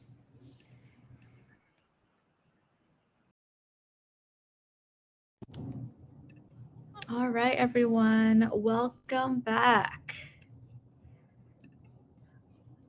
If you're not back, I hope you hear the sound of my voice and come running back to your laptop. And I'll give you a moment to get set up, also because I would like the time to set up myself. I hope the first section has been helpful and informative. Now let's head to the next section on the application of graph neural networks. There you go, there's my screen. Application of graph representation learning on fundamental biological discoveries and precision medicine. And specifically, we'll be showcasing a few papers that demonstrate great success and promise for graph representation learning in that area of biomedicine. Note that for the sake of time, we can only briefly share 2 to 3 key papers per area, but we will be sharing the relevant resources and related or follow-up papers for you all to explore afterwards. So first up is the application of graph representation learning on diseases. As you saw in our previous section, graph representation learning has demonstrated success in identifying disease modules to better elucidate disease mechanisms. Now, I want to highlight the promise of graph representation learning on single-cell and spatial transcriptomics data. And first up is a paper called Disease State Prediction from Single-Cell Data Using Graph Attention Networks by Ravindra et al. At Yale. So we might have learned at some point that the genome is like the blueprint of an organism, but it might actually be more accurate to describe it as a parts list with genes that may or may not be used in different cell types of a multicellular organism. Yes, every cell in the body has essentially the same genome, but each cell type makes different use of that genome and expresses a subset of all possible genes. This means that if we were to study a disease, we need to figure out which cell types the disease genes are active in and how a disease gene's expression varies within the same cell type or across cell types. And reasons like these have motivated efforts to characterize the molecular composition of various cell types within humans. Shown here is Tabula sapiens, which is just one of these many efforts. It's comprised of nearly 500,000 cells from 24 different tissues and organs, representing over 400 different cell types. There are single-cell RNA sequencing pipelines out there to analyze this type of data to better understand disease mechanism or cell state, but these pipelines essentially just filter out low-quality cells, normalize gene counts, and then identify clusters in an unsupervised manner.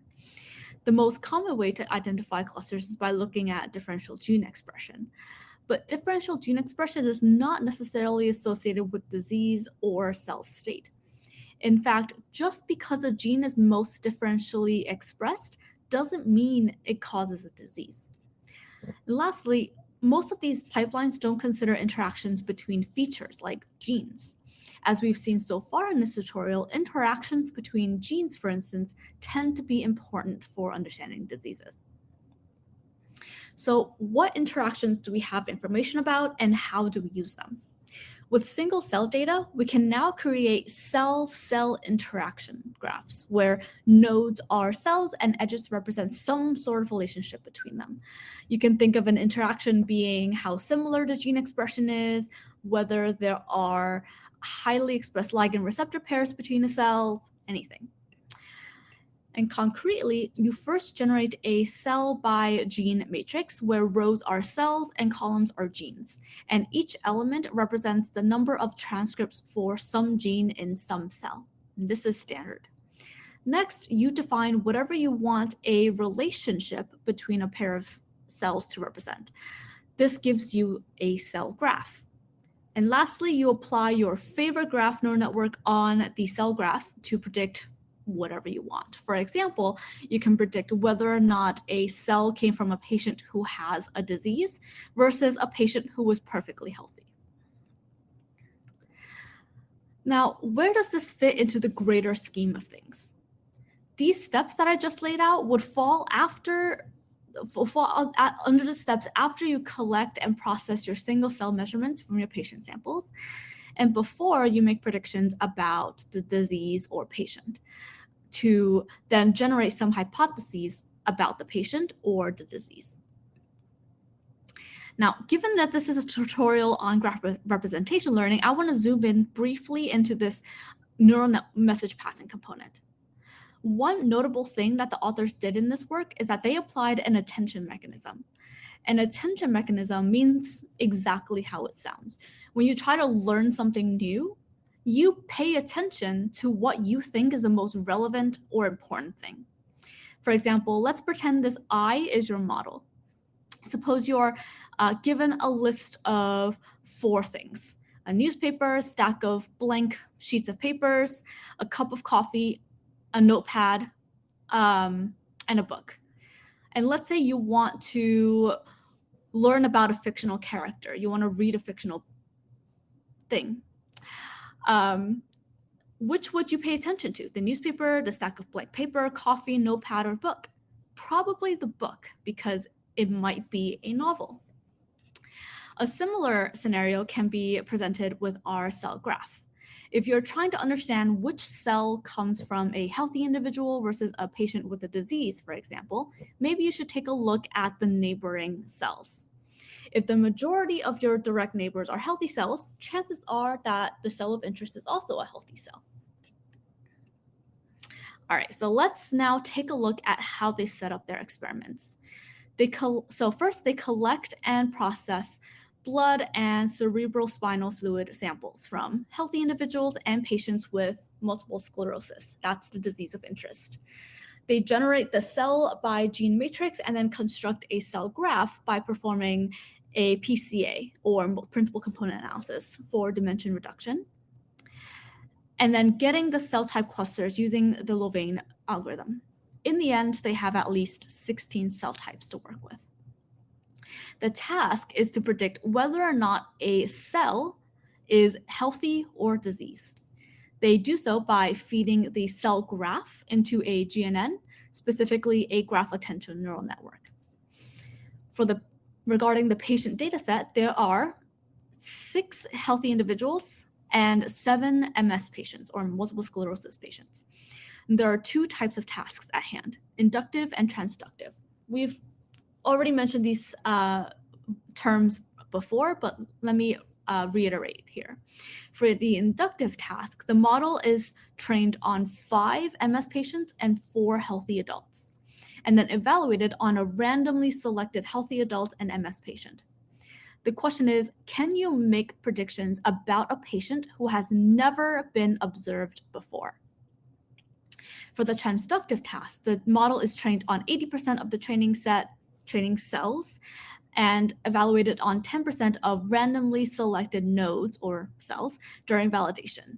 and then 10% of randomly selected nodes or cells during test time. The question is, can you make predictions about a subset of left out cells? The inductive task is more difficult because you're testing the model's ability to generalize to new patients. In the transductive case, the model has most likely seen some cells for every single patient. So you don't necessarily need to generalize to a brand new patient whom you've never seen before. So let's take a look at some results. As you can see on the top left corner, at the top, the learned embedding space is able to separate out the healthy versus diseased cells very well. And then on the bottom, we see that in comparison to other common supervised learning approaches, namely the random baseline, MLP, random forest, the graph neural network models perform very, very well. In fact, the graph attention network does even better than the graph convolutional network, which doesn't have the attention mechanism. And I'm looking more closely at the predictive probabilities. We see that the actual MS cells in brown on the left, top left, have quite high probability of being MS cells, as you see in the bright yellow in the middle UMAP. And the actual healthy cells have a very low probability of being MS cells, as you see in the dark blue. On the lower left plot, we see that aggregating predictive probabilities shows which cell types seem to be most important for predicting disease state. As you see here, naive CD4 plus T cells seem to be the most important for predicting MS. And then looking at the lower right plot, the authors argue that perhaps this variance in the predicted probabilities for MS patients might be indicative of the timing of a flare-up. And so this is a hypothesis that we can then evaluate afterwards. And now finally, let's take a look at the attention weights. And it seems like the top 10 most predictive features include interleukin-2 receptor subunit and CD19, which are among the features that regulate hormone secretion, nerve cell development, and lipid metabolism. And these are relevant for MS and therefore potential therapeutic candidates. All right, some key takeaways. Cell graphs, as we see here, enable us to model cell-cell interactions, and that then allows us to leverage similarities and or associations between cells in a form of a network to make more accurate predictions about them. For example, whether a cell is from a healthy individual or an MS patient. Secondly, attention mechanisms in graph neural networks can significantly improve predictions as well as enable interpretability of results. Noted here at the bottom, this group did a follow-up study on COVID-19 patients, so please take a look if you are interested. But now let's move forward to our next topic, spatial transcriptomics data. So we've just seen the utility of modeling cell-cell interactions.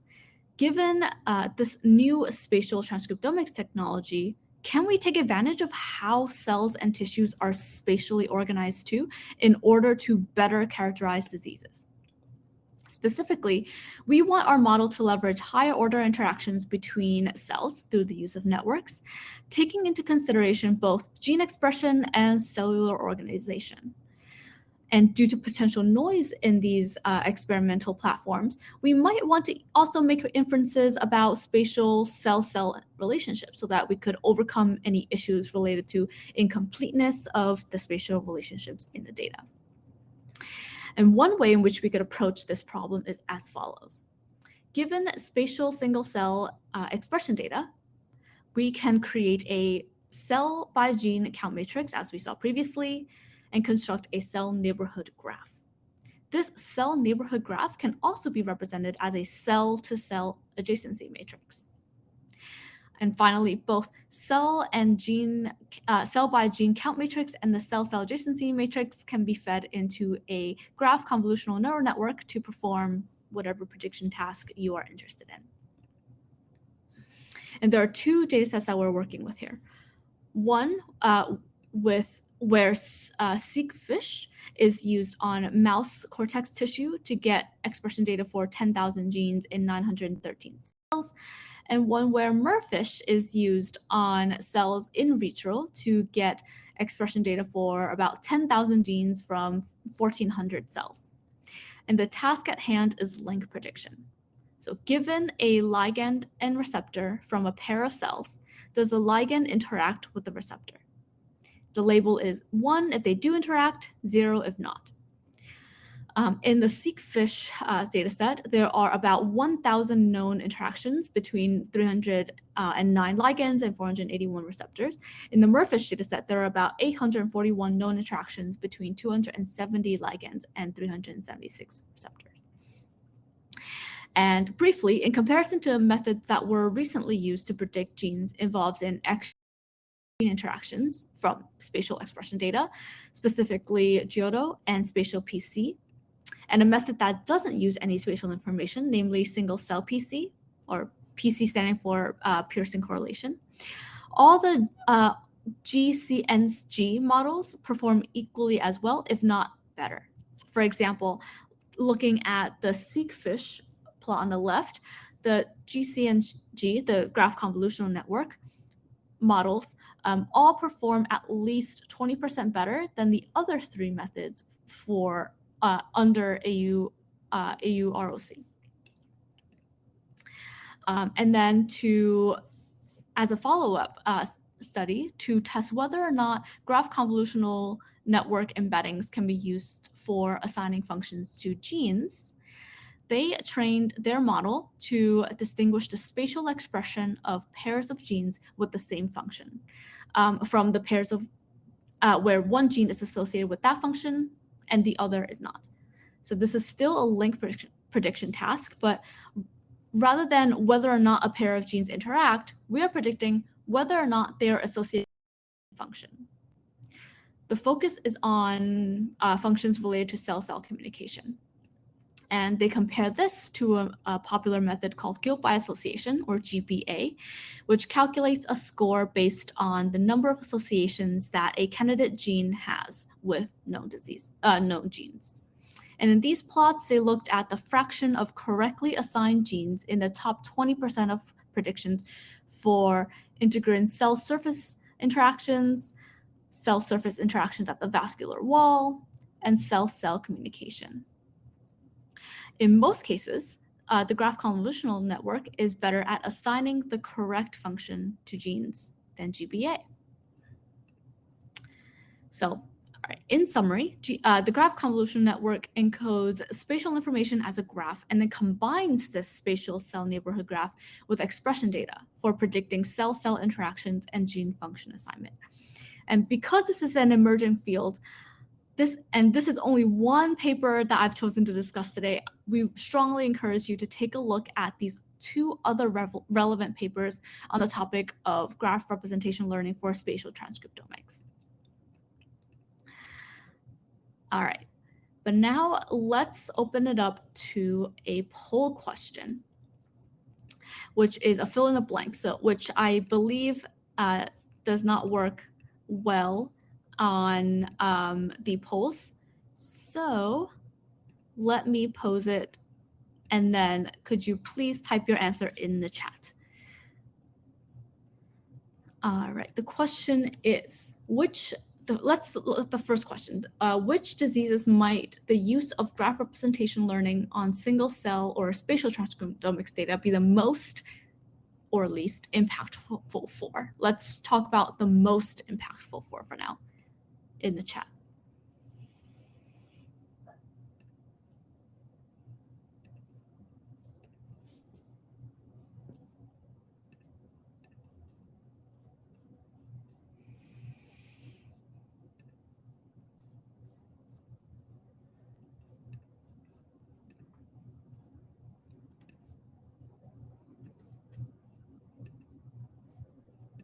All right, what do we think? Which diseases might the use of graph representation learning on single cell or spatial transcriptomics data be the most impactful for?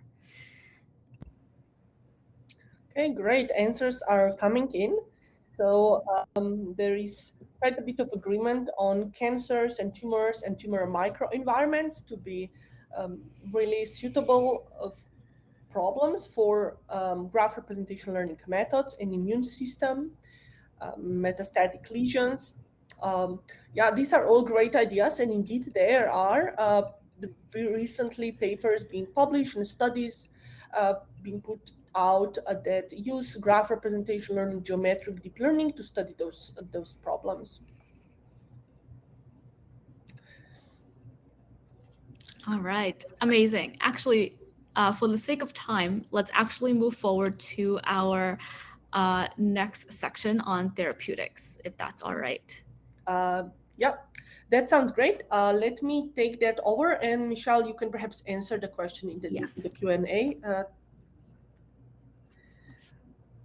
Okay, let's go with therapeutics. So far, Michelle has highlighted two specific studies in the area of single-cell transcriptomics and spatial transcriptomics to advance the understanding of diseases through graph representation learning.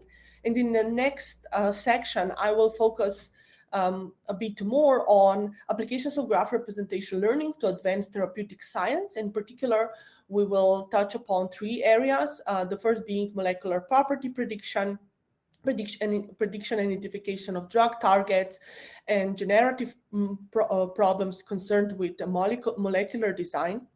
And then we'll talk about drug discovery and finally drug repurposing. And we will illustrate each of these three areas with particularly representative studies.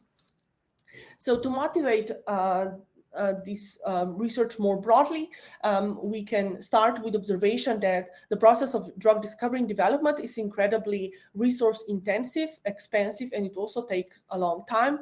So the statistics is that on average, it takes 12 to 16 years. It can cost between $1 to $2 billion to design a new drug completely from scratch and bring it to the market.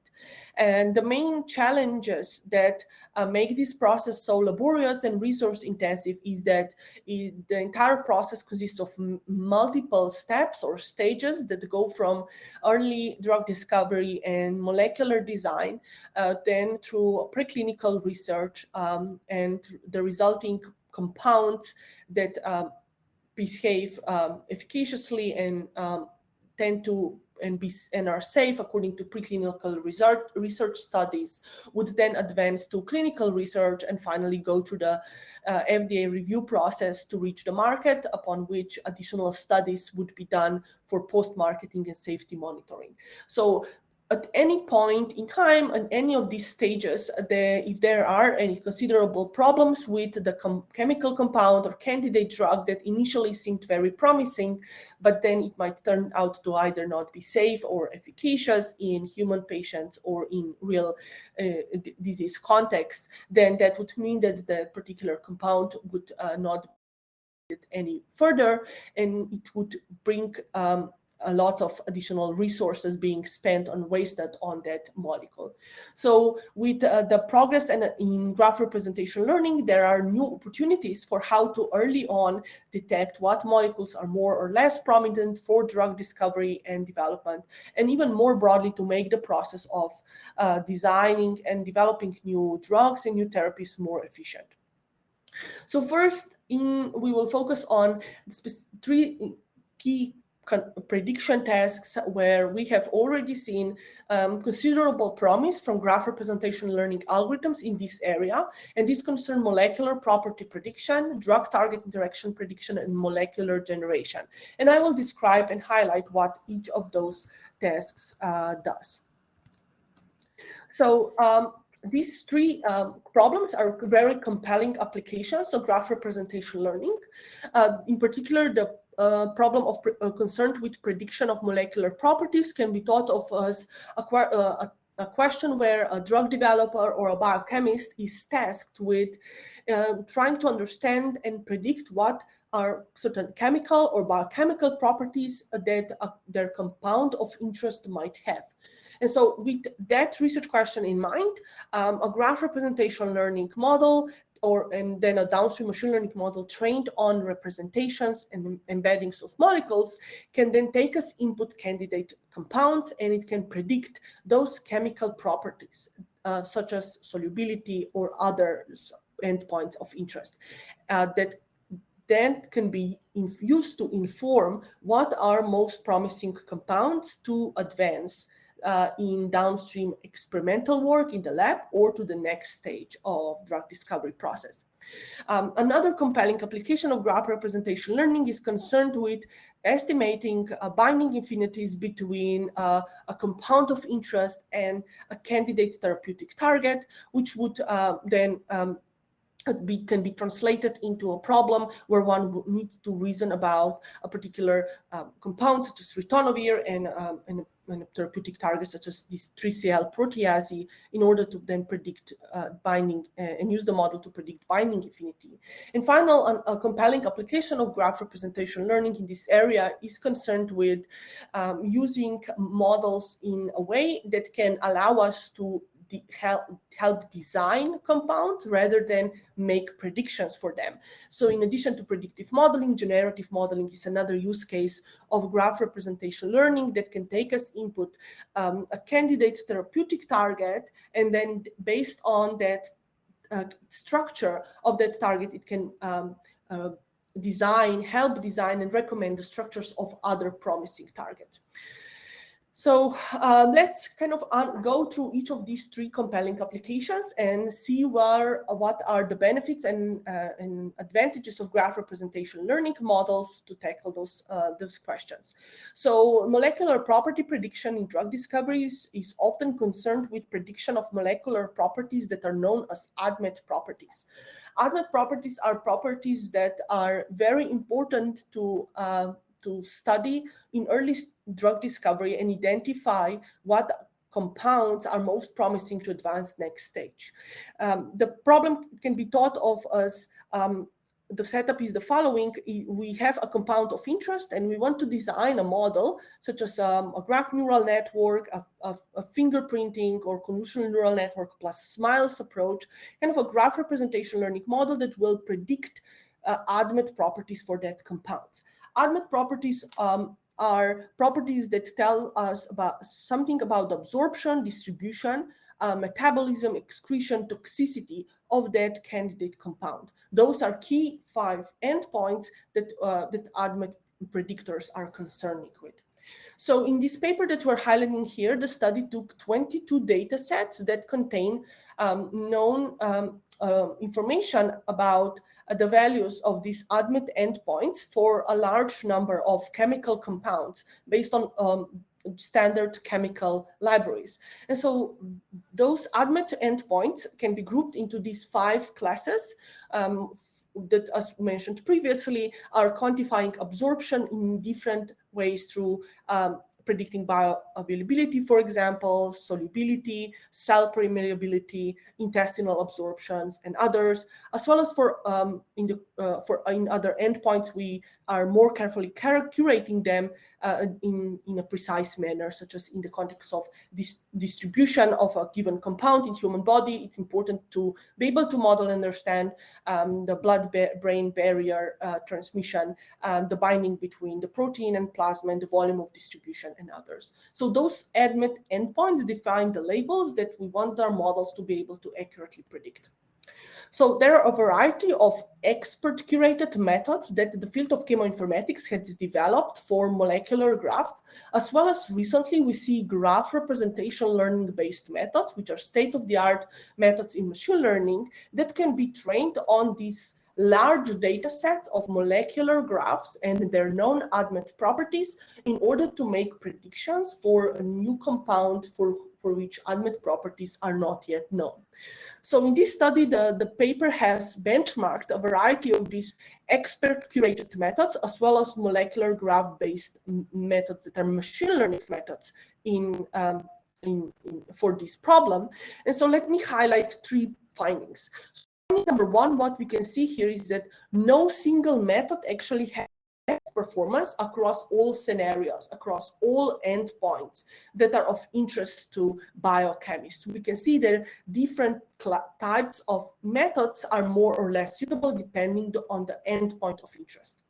The second finding is that sometimes expert curated methods, such as Morgan's fingerprints, that have actually been designed and refined by chemists through decades of research, can outperform graph representation learning methods if we don't apply those graph representation learning methods in a particularly thoughtful way.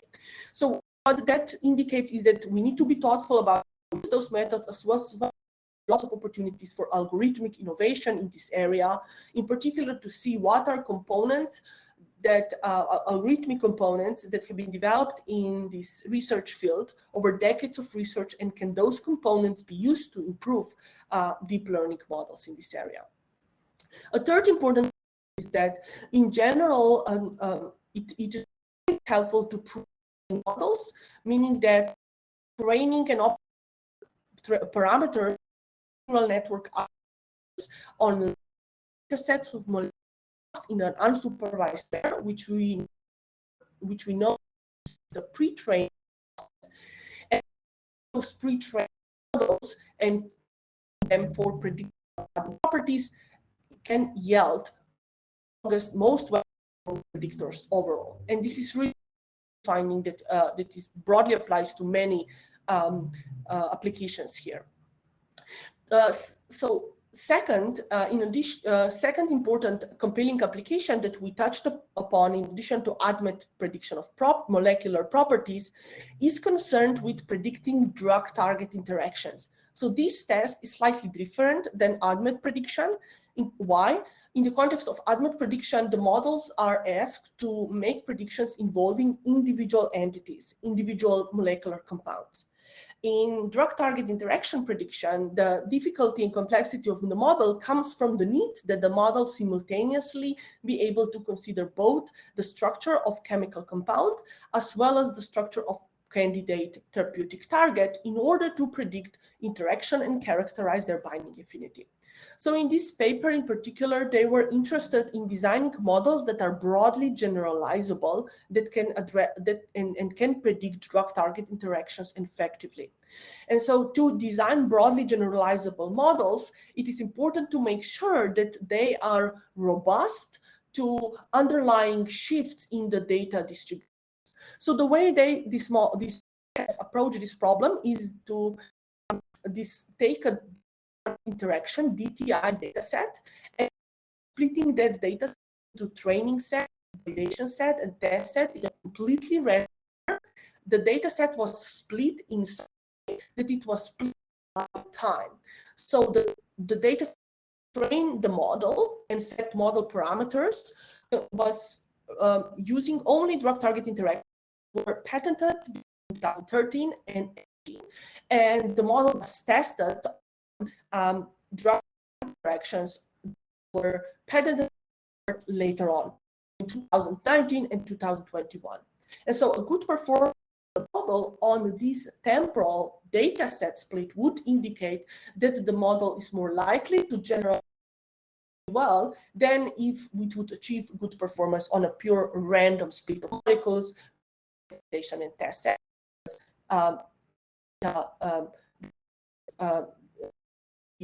compounded or confounded by data leakages. So the results are shown on this slide. The way to read this is following every row in the shown on the left. That's one particular algorithm, and the detailed names of these algorithms are written out on the right part of the slide. And then the values indicate the performance of the model measured as every correlation between predicted target binding scores and ground truth drug target binding scores in the test data set. So higher value would indicate better performance of the model. So there are two findings that the author study are emphasizing here.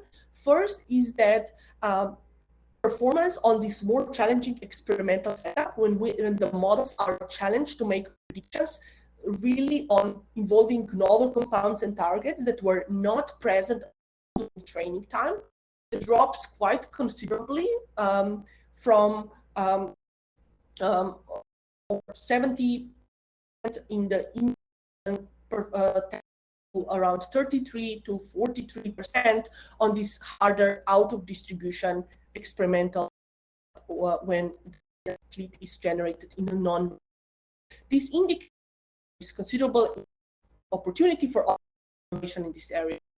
Finding two is that you can see here in simpler setup that some of the standard supervised models can have performance as state-of-the-art domain generalization methods, but not perform equally well as recent graph representation learning models.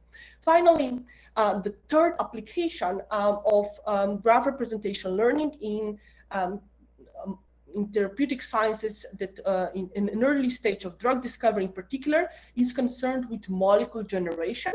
So molecule generation is distinct from other uses of graph representation learning in the sense that it aims to generate, synthesize, design molecules instead of predicting the molecules themselves. So the task here is that we want to have a model, sometimes that model that would produce as an output, not a predicted label or predicted property of the input data point, but it would really generate a molecule that is valid and hopefully synthesizable. And the quality of those generated molecules are then evaluated by models known as oracles that can tell how good, what is the quality of those generated molecules, and depending on their quality, the generative graph neural network can continually optimize the generated molecule over time. So in this study, the authors used type of oracles that are high capacity oracles that can simulate real world environments in biological and biochemist labs. In particular, they were concerned with the question of is it possible to train generative models in such a way that they would rely on only a very small, limited number of labeled data points, here denoted by the size of the budget that one would have to run a particular resource-intensive experiment. So the goal was to design a model and implement the models that can work well with a limited number of co-oracle calls that score the quality of generated molecules. And the work has considered the quality of generated molecules through a variety of multidimensional indicators, including the extent to which the generated molecule is likely to be able to be synthesizable in a lab, so that it's diverse and novel from the molecules that are already known, and they pass very other quality filters. So the results of this experiment show the following, that some existing models that are particularly based on non-graph neural network models, such as LSTMs, perform poorly in this challenging yet realistic setting. In particular, they do not necessarily even beat a simple reference in this area, which is known as the best in-data reference, where the molecule would, when the model would simply return as the best molecule, the molecule that achieves the highest score in the training data set, which is a really simple, silly baselines. And some models that are based on more classic deep neural networks and don't require certain invariances do not perform particularly poorly in those settings. Second finding is that a type of graph representation learning method, in particular here called GraphGA method, is a method that has zero learnable parameters and can work in this hard, challenging experimental setup where the budget to do the experimental work and generate labels for the model is very limited. It performs overall the best. And state-of-the-art machine learning models in the right portion of this table, their results indicate they have performed achieved the best performance when the amount of labeled data and the resources to train those generative models are unlimited. Finally, what we can, the third conclusion of these results is that the quality of generated molecules by AI models really depend on what is the number of calls to the oracle who can score the quality of those generated molecules, and the larger the number of those, the greater the number of those calls. Surprisingly, the quality of generated molecules can go down, which means that the models generate molecules that are less drug-like molecules. So to conclude this particular part, what we would like to just provide us and mention as a resource is Therapeutics Data Commons, which serves as a meeting point that implements most of these models that we've been discussing in the last 10 minutes or so in the therapeutic area, as well as supporting functionality that allow you to implement these models, including data set split, oracles, model evaluators, performance metrics, and leaderboards. In particular, for each step in the life cycle of a model designed for for therapeutic applications, going from formulation of machine learning tests such as ADMET prediction or drug target interaction prediction or molecule generation, all the way to developing the model, evaluating model performance in realistic setups, and comparing the model performance to state-of-the-art models. Therapeutics Data Commons can provide the necessary ecosystem of tools and libraries and leaderboards so that you can very quickly develop your own architectures and also test their performance in settings that are indicative of real-world scenarios of drug discovery. So key takeaways are that Therapeutics Data Commons can provide you with kind of rich ecosystems of tools and libraries to support the development of graph representation learning methods in therapeutic sciences, including definitions of a large number of drug discovery tasks, over 22 machine learning tasks so far, and in this tutorial we just looked at 3 prominent examples, which include ADMET, drug target interaction, and generative models. So you're very much encouraged to go to the website and check the paper, as well as the GitHub repository that will also point you to a code base and Python package where some of these resources, data sets, and models can be tried out using just a few lines of code. Okay, so with that, we will proceed to the next important application of graph representation learning in therapeutics area that Michelle will walk us through. Yes, awesome, thank you. All right, on to our next topic in the drug development pipeline, drug design and drug discovery, specifically discovering new antibiotics. So since the discovery of penicillin in 1928, antibiotics have become the cornerstone of modern medicine. But due to the growing antibiotic resistance in the population, there is a need and urgency to develop new antibiotics. Historically, antibiotics were discovered largely through screening soil-dwelling microbes for secondary metabolites that prevented the growth of pathogenic bacteria. Unfortunately, the discovery of new antibiotics is becoming increasingly difficult. Natural product discovery is now plagued by the dereplication problem, where the same molecules are being repeatedly discovered. And many antibiotic discovery programs have therefore turned to screening large synthetic chemical libraries. But since the implementation of high-throughput screening in the 1980s, there have been no new clinical antibiotics that have been discovered using this method. So novel approaches to antibiotic discovery are needed to increase the rate at which new antibiotics are identified and simultaneously decrease the associated cost of early discovery. And so in comes graph neural networks. Specifically, let's consider a network as a molecule where nodes are amino acids and edges are bonds between a pair of amino acids. We want to leverage a graph neural network to learn representations of molecules that can then be optimized for a specific task, such as whether or not the molecule is an antibiotic or has a certain toxicity level to be potentially an antibiotic.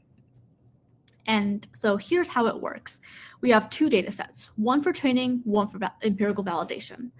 The training dataset consists of over 2,000 molecules representing human medicines and natural products.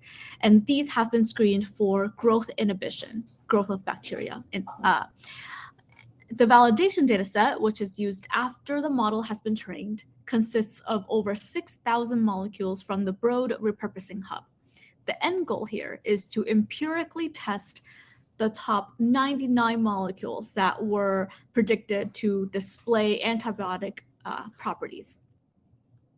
Of these 99 molecules, halicin was one of them. Halicin was originally developed to be an anti-diabetic drug, but the development was discontinued due to poor results in testing. But because of this model, in our graph representation learning model, it has been predicted to be an antibacterial. So it is then taken to the lab and evaluated against E. coli. As you can see on the left of the video, it is able to inhibit the growth of E. coli at 1 microgram per milliliter, shown by this dip in density of bacterial colonies.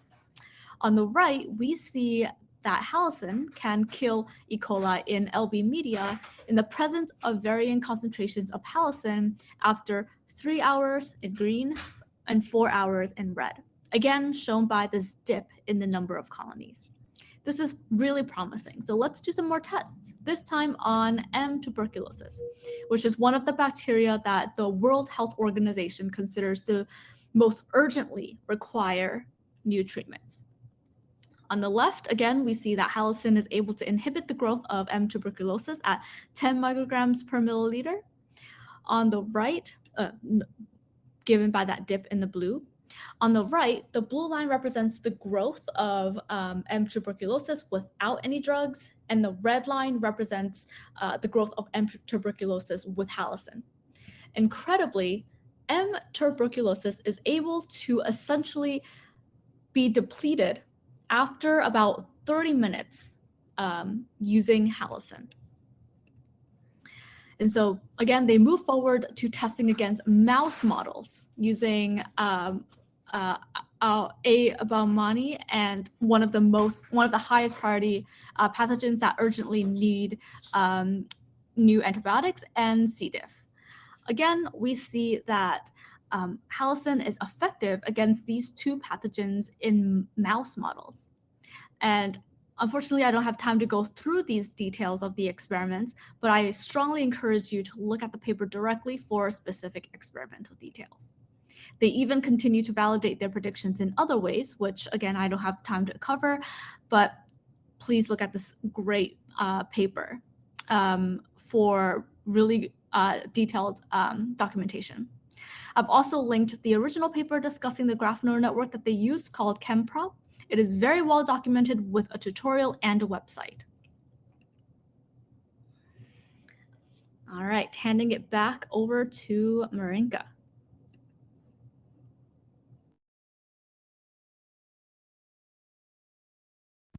And again, just to reiterate, if any questions come up, please put them in the chat or in the Q&A. At least one of us is monitoring that at all times. Great. Thank you, Michelle. So the final problem area in the therapeutic sciences that graph representation learning so far has had a good footprint relates to drug repurposing. So that is what we'll focus next. So what is drug repurposing and why is it important? Why should you care about it? So as we have seen so far, traditional iterative development, experimental and clinical testing and approval of new drugs sometimes simply is not feasible. That can be due to a variety of reasons. For example, in a case of a public health emergency, then therapeutic innovation is really need to be done very quickly. And so there is simply not enough time to go through this process of designing a new drug completely from scratch. In certain therapeutic areas, including areas that concern patients with very rare diseases or rare genetic disorders, there is little economic incentives for the development of novel drugs, as that is so resource-intensive process. And the question then becomes, is it possible to accelerate therapeutic innovation in those areas by being a bit clever and essentially compressing years of work into months or even weeks? And can that be done through the use of AI models, automation, the use of new data sources, and close collaboration with experimental work? And so this talk will describe one approach that uses graph representation learning methods to identify therapeutic opportunities for COVID-19 early on in the pandemic, and then produce predictions that were experimentally verified and informed drug repurposing. So the way to think of drug repurposing is as follows. You can think of that as a quest for finding new tricks for old drugs. So essentially, this area is concerned with examining very carefully drugs that are already approved on the market or that are in late stages of clinical drug development, and finding whether those drugs could be effectively repurposed, whether their indications can be expanded for possible novel use. The reason why that is a particularly enticing alternative to drug discovery and development of a new drug completely from scratch is because it promises to be much faster and possibly much more efficient and cheaper strategy for rapidly delivering therapeutics to the market. So that is what we will then focus in the next couple of slides in the context of, well, how can graph representation learning be helpful in finding which are then possible uses of a given drug. So at the core of this question, core of this problem is a question of having a predictor, an ML model that would be able to predict what diseases or phenotypes a given compound might treat. And so that requires us to be able to really consider data at multiple scales and multiple levels in order to be able to correctly identify and accurately identify most promising therapeutic opportunities for a given compound. And here we will focus on small molecule compounds and that are in late stage of drug development, that are already approved on the market. And by carefully parsing through their known mechanism of action, known set of therapeutic targets, the way those protein targets interact with each other, we'll want to recommend what other diseases that compound could be useful for. The particular disease area that the paper has focused on relates to COVID-19. And so in this study, the authors have represented COVID-19 through a subgraph in the protein interaction network. So that's a quite unique way of representing the data that is kind of innovative relative to several other studies that we highlighted in this tutorial, that are primarily concerned with reasoning about individual nodes, pairs of nodes in the graph, or entire graphs. So in this study, what the authors decided to do is to take the human reference interactome, which is as we have already seen many times, it's a network of proteins connected by physical contacts between them. And on the human interactome, they have overlaid the human interactome with a large number of drug disease modules, one module, one subgraph defined for each and every approved drug in the US. And it is defined by the known targets for that drug. In addition to those drug modules, the study defined a viral disease module or COVID-19 disease module that was defined as a subgraph of the human interactome, where nodes of that subgraph coincided with human proteins that the virus binds to. So this data was pulled from the study done by Gordon et al., who expressed 26 out of 29 SARS-CoV-2 proteins and then used mass spectrometry to pull down and identify 332 human proteins that those viral proteins bind to. And so a subgraph of the human interactome can involve those 332 human proteins, then defined COVID-19 disease module. The way you can think of the whole data set that was used for this study is in the following form. The underlying all drug modules and the COVID-19 disease module was the human protein-protein interaction graph, or the interactome.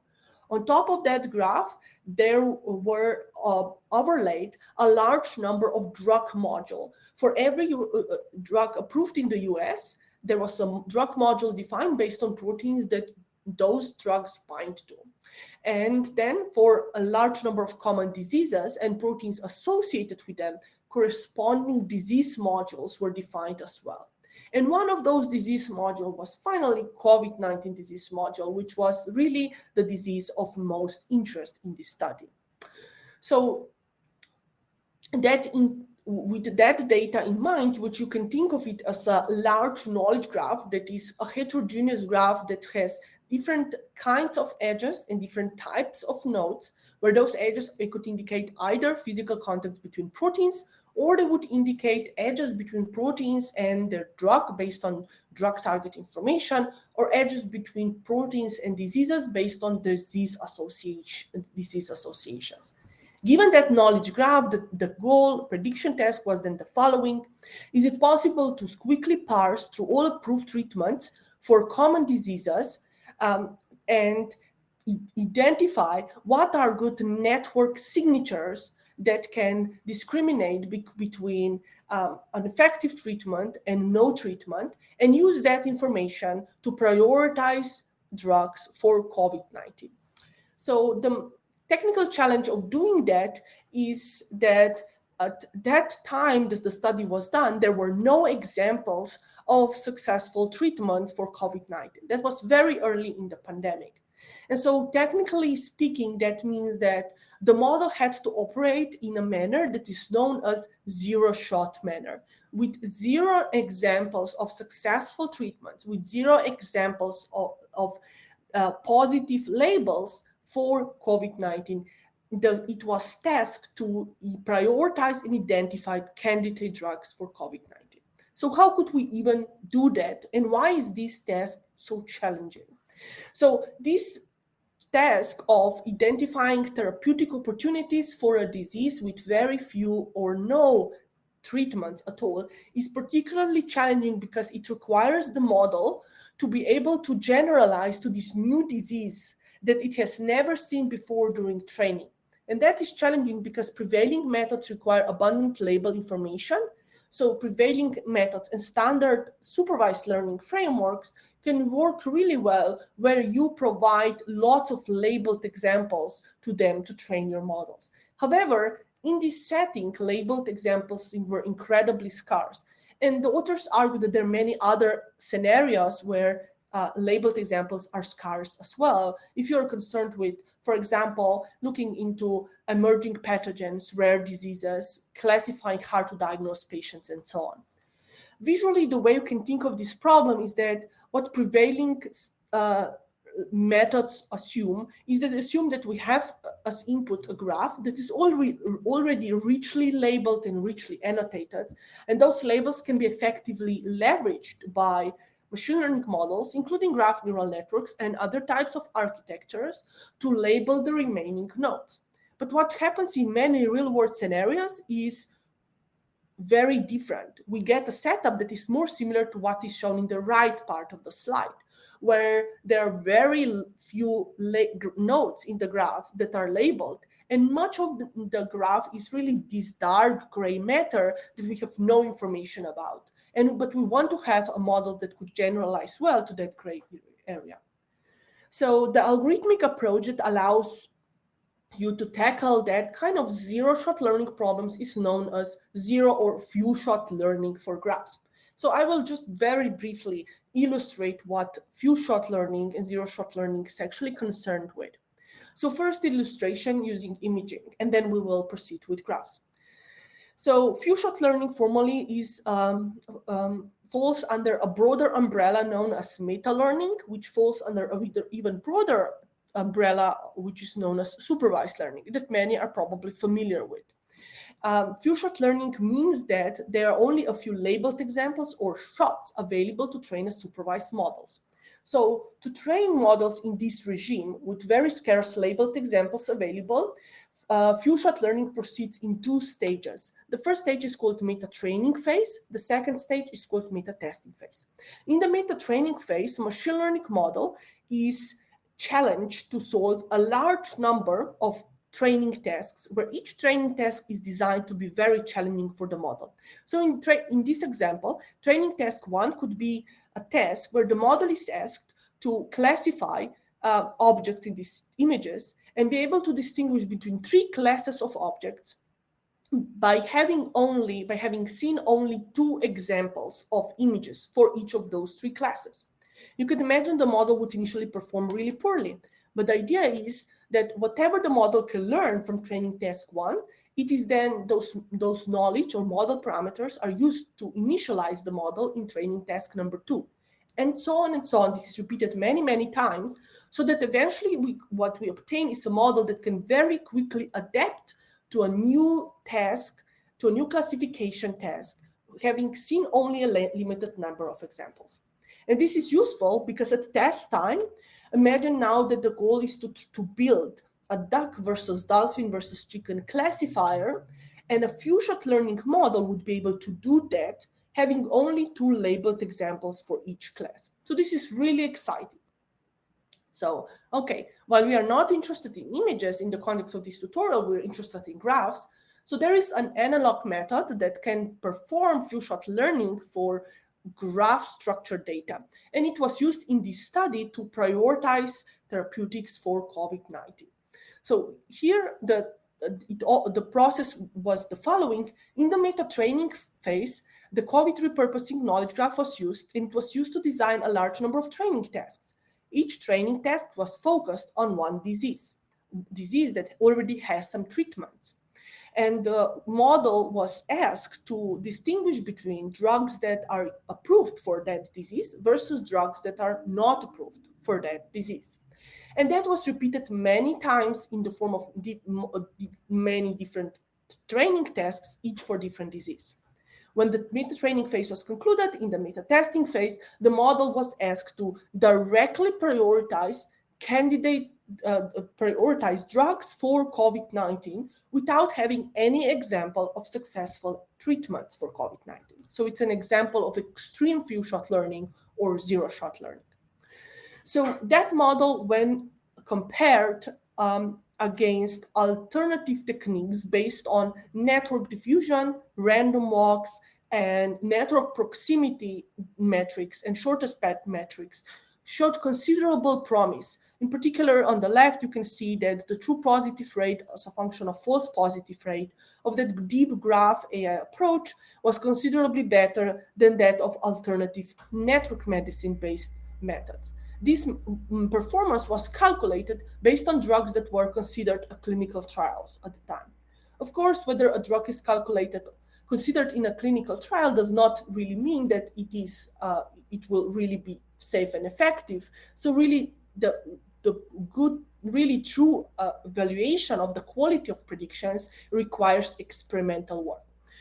So in this study, predictions made by the models were used by experimentalists who screened 918 compounds for their efficacy against SARS-CoV-2 virus in a variety of biological contexts, and they were able to show that considering doing experiments on the predicted drugs yield near 62% success rate, in contrast to only 0.8% success rate that would be achieved if those experimental work were not guided by predictions made by graph representation learning models.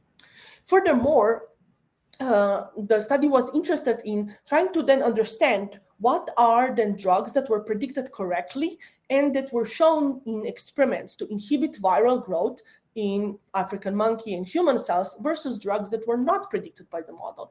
Is there any meaningful biological knowledge that the model was able to learn from these graphs?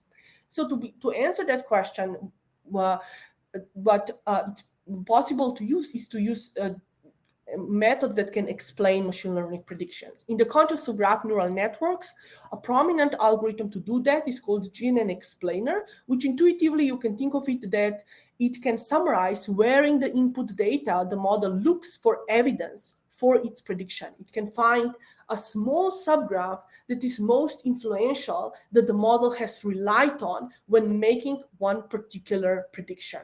It can do that using a principle known as counterfactual reasoning that I'd be very happy to talk about in the Q&A session.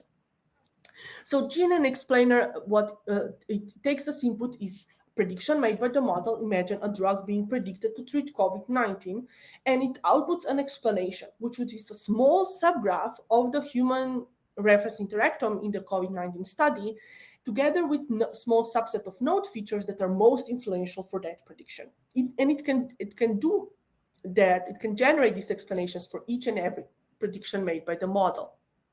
Here's just an example of an explanation where a domain user queried the model asking whether will a form of statin treat hyperlipidemia, what could the possible disease treatment mechanism be?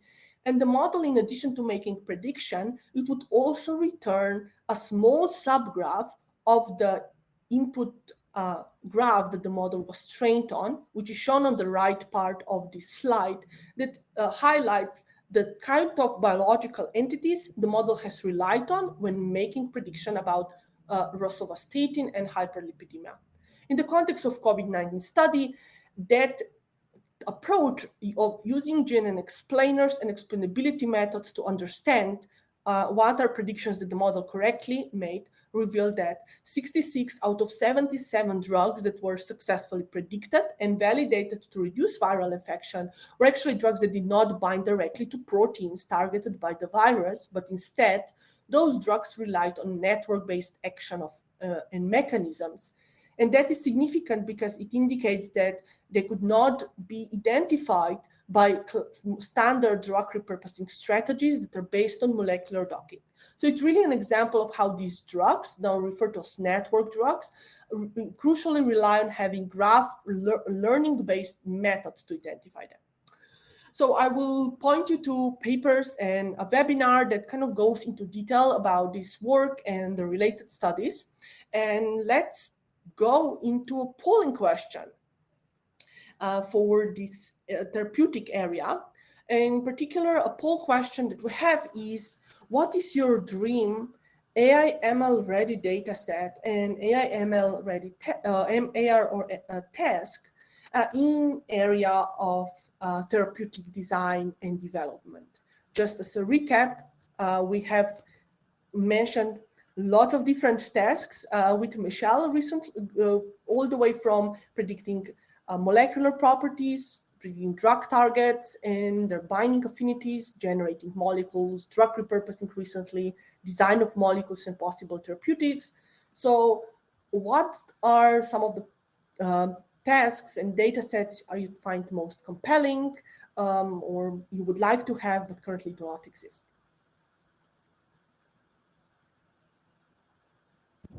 I think, and just as we saw before, the fill in the blank is a little funky. So please type your answers in the chat.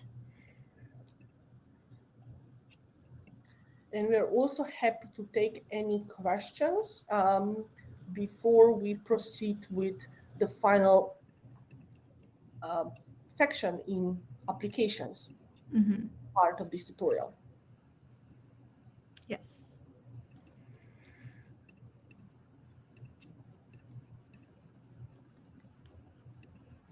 Okay, let me stop sharing my screen. And if there are no particular questions, okay, so we have a few. We got a few suggestions and ideas in the chat window. So Protein ligand binding affinity data sets. Yeah, that's a great point. We also hope that some of those data sets will be generated in a large scale manner and be available to research communities. Effective drug combination prediction.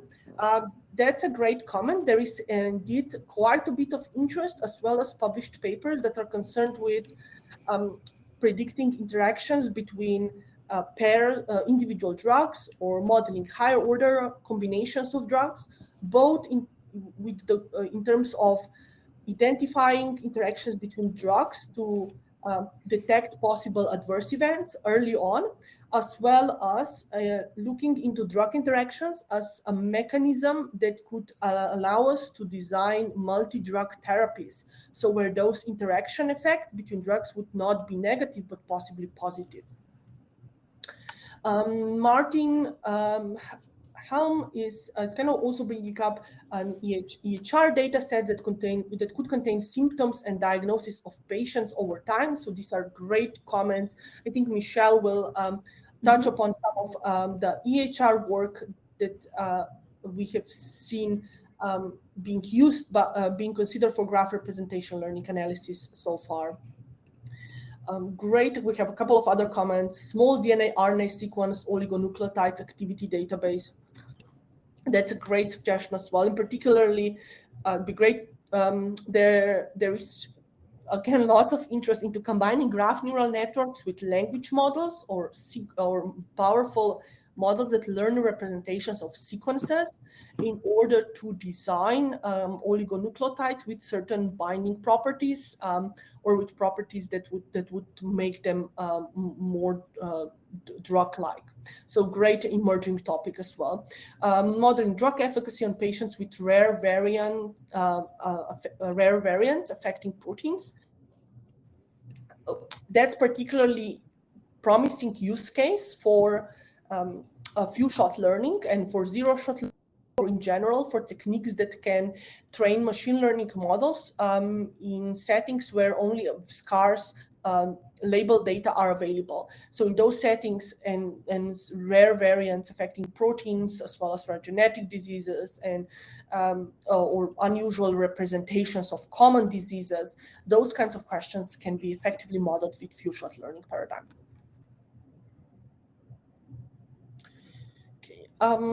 There is a question. Could you share your thoughts or knowledge of resources on oligonucleotide-related database or prediction models? It's a good point. I'm not aware actually of really a good resource and database that's designed specifically for this area. So what I would suggest to check out are essentially two types of resources. For powerful sequential models, then those models are implemented in Hugging Face. Hugging Face is a repository with lots of language models that you would need to retrain from scratch based on biological sequences, because they're typically trained on natural language, like published papers and things like that. But the algorithms are implemented well there. The second resource I would point you to is Therapeutics Data Commons, that actually has some of the data sets on oligonucleotide therapies ready in the form that can be used directly as input to these models. And broadly, some of the resources and some of exciting papers in this area coming out are from a group at Facebook Research led by Alex Rivas et al., where they have trained in an unsupervised manner first large models on lots of biological sequences, and then specialize those pre-trained models to specific downstream therapeutic tasks in their follow-up work. So I would suggest checking out those resources. Okay. Awesome. Let's Michelle, I give the floor back to you if you want to go to the next area on precision medicine. Yes, definitely. And there is a question in the Q&A if you wanted to take a look at that. And everyone else, please feel free to submit questions whenever they come up. All right. So onto our final application area of the day, precision medicine. Two key areas in which graph representation learning has majorly impacted precision medicine are integrating histopathology images of tissue biopsies with other data modalities and modeling patient electronic health records. There are certainly many others, but just for the sake of time, I will focus on these two most promising areas.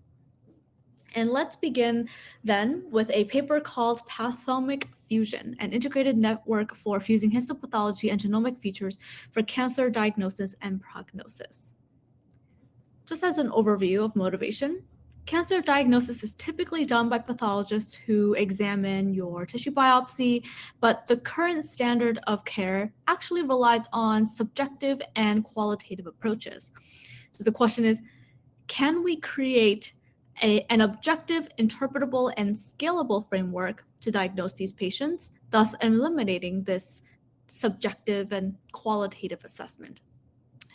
Secondly, genomic sequencing can also be informative for a cancer diagnosis, but existing methods that learn histopathology images for cancer diagnosis only focus on one data modality at a time. So the challenge here is, can we integrate multimodal data, both tissue biopsies and genotypic information, to diagnose patients' cancers? And lastly, how can we learn more meaningful representations of tissue biopsies from histopathology images? Existing methods typically only use GNNs, convolutional neural networks, which do not capture any of the underlying structure in tissues and cells. Given that this tutorial is on graph representation learning, the million-dollar question is, could graph representation learning be useful here? And the answer to all of these three questions are yes, yes, and yes. Pathomic fusion is one of the methods that address all of the above. At a high level, here is how Pathomic fusion works. It takes as input a whole slide image and a patient's genomic profile. A convolutional neural network is applied, as standard approaches do, to learn an embedding of the image. The histology image is also turned into a cell spatial graph. So each cell is a node and each edge represents some proximity distance. Then a graph convolutional network is applied to the cell spatial graph to learn an embedding for the graph. Then a feed-forward network is applied to the genomic profile to generate an embedding for the genomic side. And at the end of it, all three embeddings are aggregated or fused together into a single representation that can then be used for your prediction task of interest. In this work, the task is level prediction. And note that the method is agnostic to different types of data and combinations of data modalities. And they can also be used for any learning task that you're interested in. All right, now zooming into the graphs aspect of the method. A graph is generated by applying a nuclei segmentation algorithm to obtain the cell contours, and then using a k-nearest neighbors algorithm, draw edges between the cells. And then statistical features for each cell contour are manually extracted and fed into a graph convolutional network. Finally, the graph neural network hierarchically pools cells to capture cell organization across various resolutions until it reaches a single neuron. So you can think of this pooling as reducing some nodes in the graph while preserving those nodes' features in their neighbors' features. Now, you might be wondering, why do we even need to use graphs here? Aren't convolutional neural networks enough? Even though GNNs are able to learn rich representations of histology image data, cell graphs from histology images are able to more explicitly model cell-cell interactions and cell community structure that GNNs can then capture. For tissue types like glioma, it's important to directly capture the abnormal manifestations of cells in order to better differentiate between cell types. So that is an advantage of using graphs in this case. And two cases are evaluated here, though I'll only discuss the results of one of them, which is the one of them. So on the left, we see glioma, and on the right, we see renal cell carcinoma samples. For both data sets, we train with 400 to 500 paired samples of histology ROIs and genomic features in a 15-fold cross-validation, and compare with existing gold standards according to clinicians. In the next few slides, I'll only be talking about the model's performance on patients with glioma corresponding to the data sets on the left, data statistics on the left.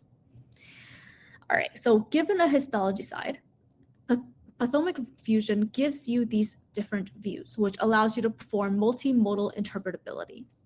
On the far left is the original histology image. Next to it is a local explanation of the histology image, where the darker red shading attention and purple shading means low attention. Next is the cell graph, where the blue lines are outlining where the cells, aka nodes, and the edges are. Next, on the fourth column is the cell graph heat map to show the attention weights on each cell. And finally, on the far right is the genomic feature local explanation. And so shown here is actually the local explanation for IDH wild-type astrocytoma and ODG subtype for a single patient. For IDH wild-type astrocytoma, we see that P10 loss, which is shown on the second gray box here. I hope you can see my mouse. Has a green colored bar, meaning it is there is a loss there is a relatively low value of this feature. And TSHZ2 is overexpressed and has high value according to the explanation. And these two particular features contributes to the predicting the high risk of this patient for glioma. And this corresponds to existing biomedical literature on canonical oncogenes in GBM. So that's just kind of one quick explanation of for one individual patient. In addition to interpretability for individual patients, Pathomic fusion gives a global perspective of overall genomic feature importance. And just to point to one example, they find that for most patients with P10 depletion, and that's shown by the bluish dots, and IDH wild-type status contributes to high risk, basically seeing more dots on the right-hand side. Whereas P10 amplification, shown by the red dots, and IDH mutation contributes to low risk, aka the dots being on the left side of this plot. And so to kind of summarize the key takeaways here, Pathomic fusion is a method that is able to perform objectively on multimodal data, produce interpretable results that at the local level for individual patients, as well as at the global level. And these are adaptable to any data modality or combinations of modalities. So I encourage you to look at this GitHub and paper, as well as their talk to get the details right from the author's mouth. And I wanted to plug also a synthetic data set that they released to enable this type of research. All right, and up next is modeling the structure of patient electronic records to make predictions about patient outcomes. So when a patient arrives at the hospital, they are typically given a bunch of lab tests to figure out what's wrong with them, and then prescribe some medication to treat their condition. But usually these tests are expensive and oftentimes incomplete for many reasons. Maybe the lab test is not a routine test, so it wasn't ordered, or there was something wrong with the instrument, etc. But incomplete lab information is not ideal. what if you are missing really key information that's needed to make a decision about a patient's medication? So we must be able to accurately impute the missing values in order to make accurate predictions about medications to prescribe. We also want to leverage as much of other information that we have as possible. For example, is there anything interesting in the topology of a network that captures the complex relationships between patients, encounters, labs, and medications? If so, we definitely want to make use of that data. So ultimately, we want to build a model that can model heterogeneous networks where nodes are patients, encounters, labs, and medications, while imputing missing lab test values, all to make recommendations for medications. And so here's what the multimodal medical network looks like. We have a network with patients, encounters, lab tests, and medications. And we want to propagate messages from patients to encounters, or encounters to patients, labs and medications, and lab tests to encounters, all to make recommendations about medications and to impute missing lab test values. And so concretely, what does this look like? We have 4 matrices here. On the left is the adjacency matrix between encounters and patients. The second from the left is the adjacency matrix between encounters and medications. Third from the left is the weighted adjacency matrix between encounters and labs, where each cell represents the value of that lab test in that encounter. And these values are normalized using min-max normalization to range from 0 to 1. And at the end is the original adjacency matrix of encounters and labs. So 1 means that there was indeed a lab test taken in that encounter, 0 otherwise. And below are just equations to show how message propagation is done. So let's take a look at the first equation as an example. So to get representations or embeddings of encounters, we aggregate messages between encounters and patients using weights and embeddings for patients from the previous layer, as well as the adjacency matrix between encounters and patients. Add that to the encounters and messages between encounters and labs using weights and embeddings for labs from the previous layer, as well as the adjacency matrix between the encounters and labs, the lab values between encounters and labs. And finally, aggregating with the encounter messages between encounters and medications using weights and embeddings for medications from the previous layer. And actually, because this is an attention network, there is self-attention as well for encounters with from the previous layer. All right, nitty-gritty math aside, let's take a look at what their data set looks like. So the authors applied their work to 2 data sets, NMNDW, which is a data set of patients with lung cancer from Northwestern Medicine, and MIMIC3, which is a public EHR dataset comprising information related to patients admitted to critical care units over 11 years ago between 2001 and 2012. For NMEDW, there are about 1,200 encounters and about 200 lab tests among almost 900 patients. And there are 57 candidate medications that are possible to be prescribed. For MIMIC, there are 18,000 encounters, approximately, and about 200 lab tests among about 15,000 patients. And there are 117 candidate medications that could be prescribed. So in summary, MedGCN, or this medical graph convolutional network, outperforms other classic machine learning models in medication recommendation, such as random forest and logistic regression. For lab test imputation, MedGCN yields the lowest mean squared error. So low is good, low meaning low error, compared to other models like mice, which has double the MSE compared to MedGCN.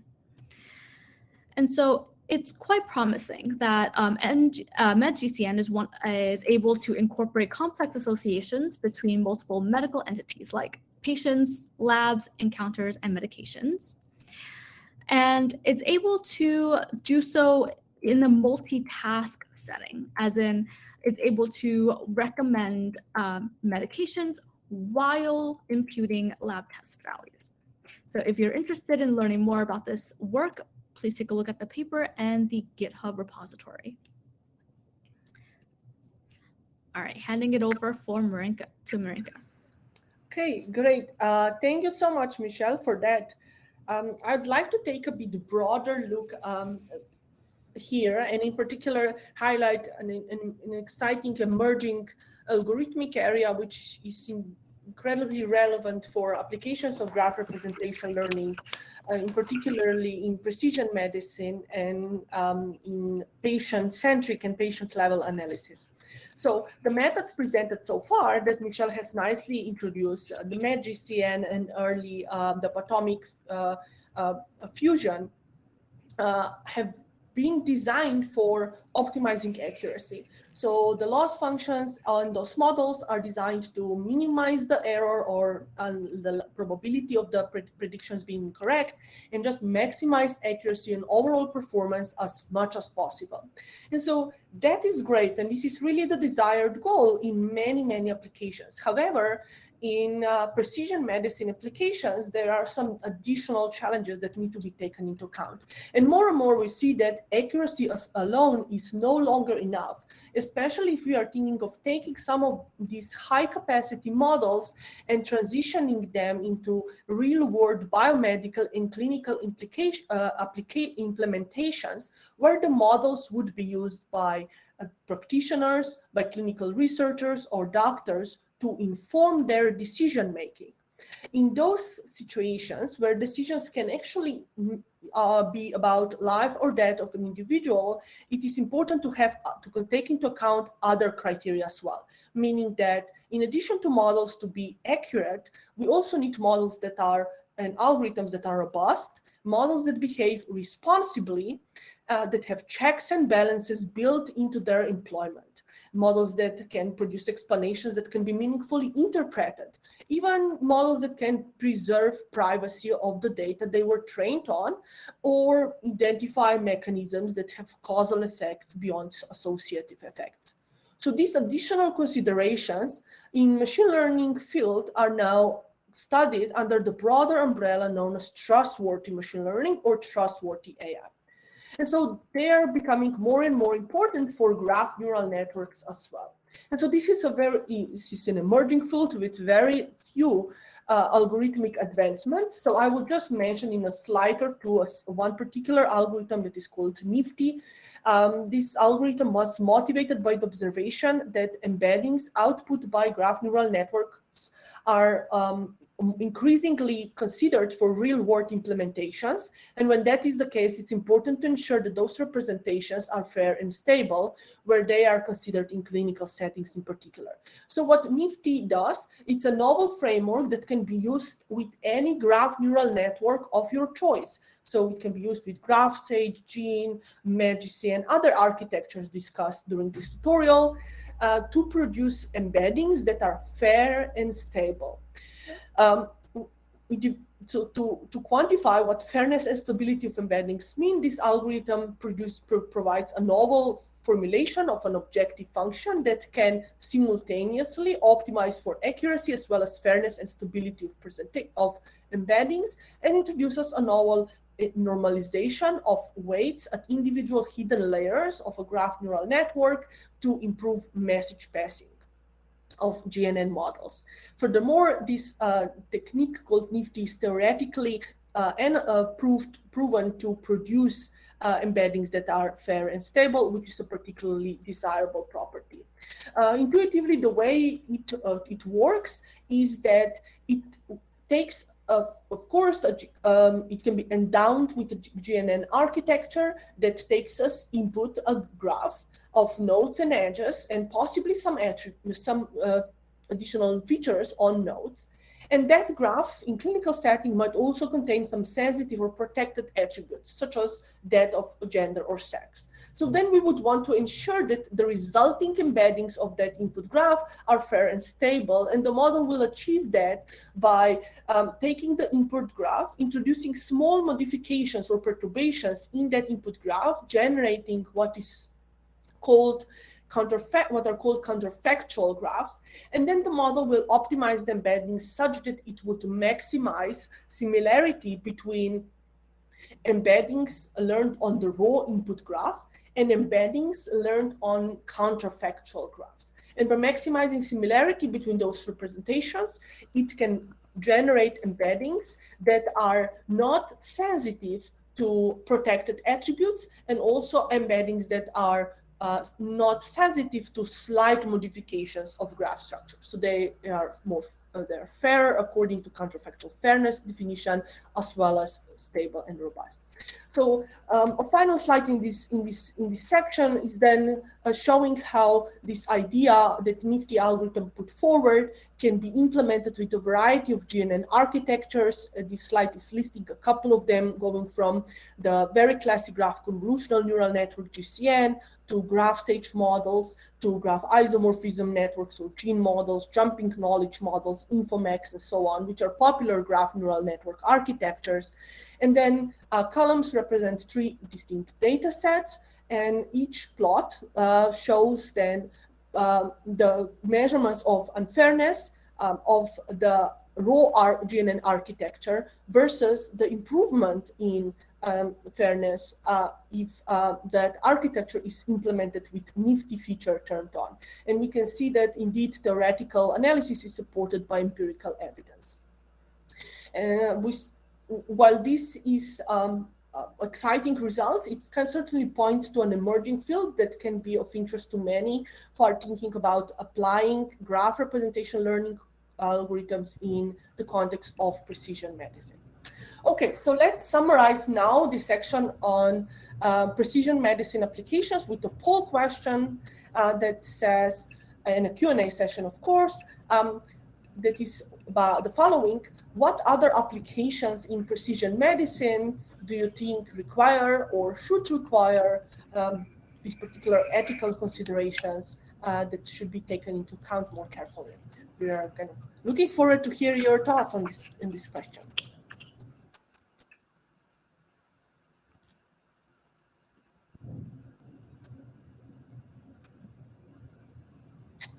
Yeah, and in the meantime, while people are answering their comments and responses in the chat window, I can take a question. So Peter is asking, how would you make embeddings from highly non-linear representation learning methods more interpretable? Is GNN explainer sufficient, or do you have other suggestions? Okay, so great question, Peter. So GNN explainer was one of the early methods for explaining GNN predictions. It falls into a class of algorithms known as post hoc explainers, meaning that it is an explainer that is trained in a post hoc manner. So once you first train your graph representation learning algorithm of choice, and then once it is trained in a post hoc manner, you add the explainer to that underlying predictor. In addition to GNN explainer, we have seen several recent algorithms that also perform well, including one which is called graph mask that works very well if your graph is heterogeneous or multimodal, similar to MetaGCN that Michelle was mentioning. There are also graph lime, which is an extension of very, very popular explainer for tabular data called lime to graph structure data, and it's called graph lime. So all those are post hoc explainability algorithms that have, I'd say, comparable performance nowadays when they are put on the same grounding across different data sets. An exciting active research area here in the field is about how to move beyond post hoc explainers. As it has been shown, including by our group, and we have some papers on the website if you want to check them out, that those post hoc explainers sometimes are not really faithful to the way underlying predictors work. So there is an active area of how to make perhaps graph neural networks by design or natively more interpretable. Let's look at the chat window. Okay, so Michelle made great to hear that this, Peter, that the question was answered well. So if there are no particular questions or comments, let's proceed perhaps with the next part of this tutorial. So where are we now? So at this time we are concluding the major application part of this tutorial that has kind of highlighted selected representative papers and studies that use graph representation learning for problems in understanding diseases, advancing therapeutic science, and supporting patient-level analysis. So what we'll do next, we'll take a short break, and then we have a final final part, which will include a demo, a large number of tools and tricks and practical advice that Michelle has put together for you, and tips and some concluding remarks. So we have a 15 minutes break, but please don't go away because lots of practical advice, tips, and a demo are coming up soon. Thank you so much.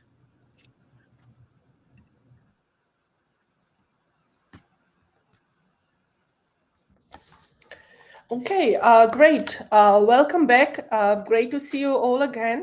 Now in the final 15 minutes or so that is left, we want to do two key things. One is Michelle and I would like to walk you through a simple demo of one particular model in the therapeutic area, and then we have collected for you a large number of implementation details, tips, and practical advice that we would like to highlight as well. So with that in mind, let's begin with demo.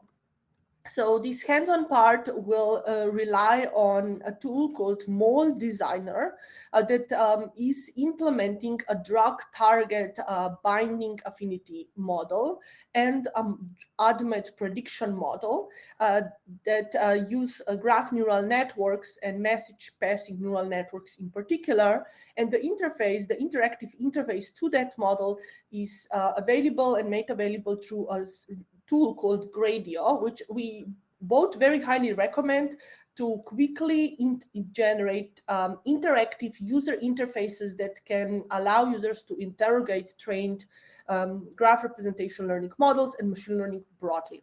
So what you can visit deeppurpose.sunlab.org that implements this interface, and I will go through Mold Designer right now. I'll just need to stop sharing my screen and share a different screen. Okay, so I'll do this. I'll share my entire window.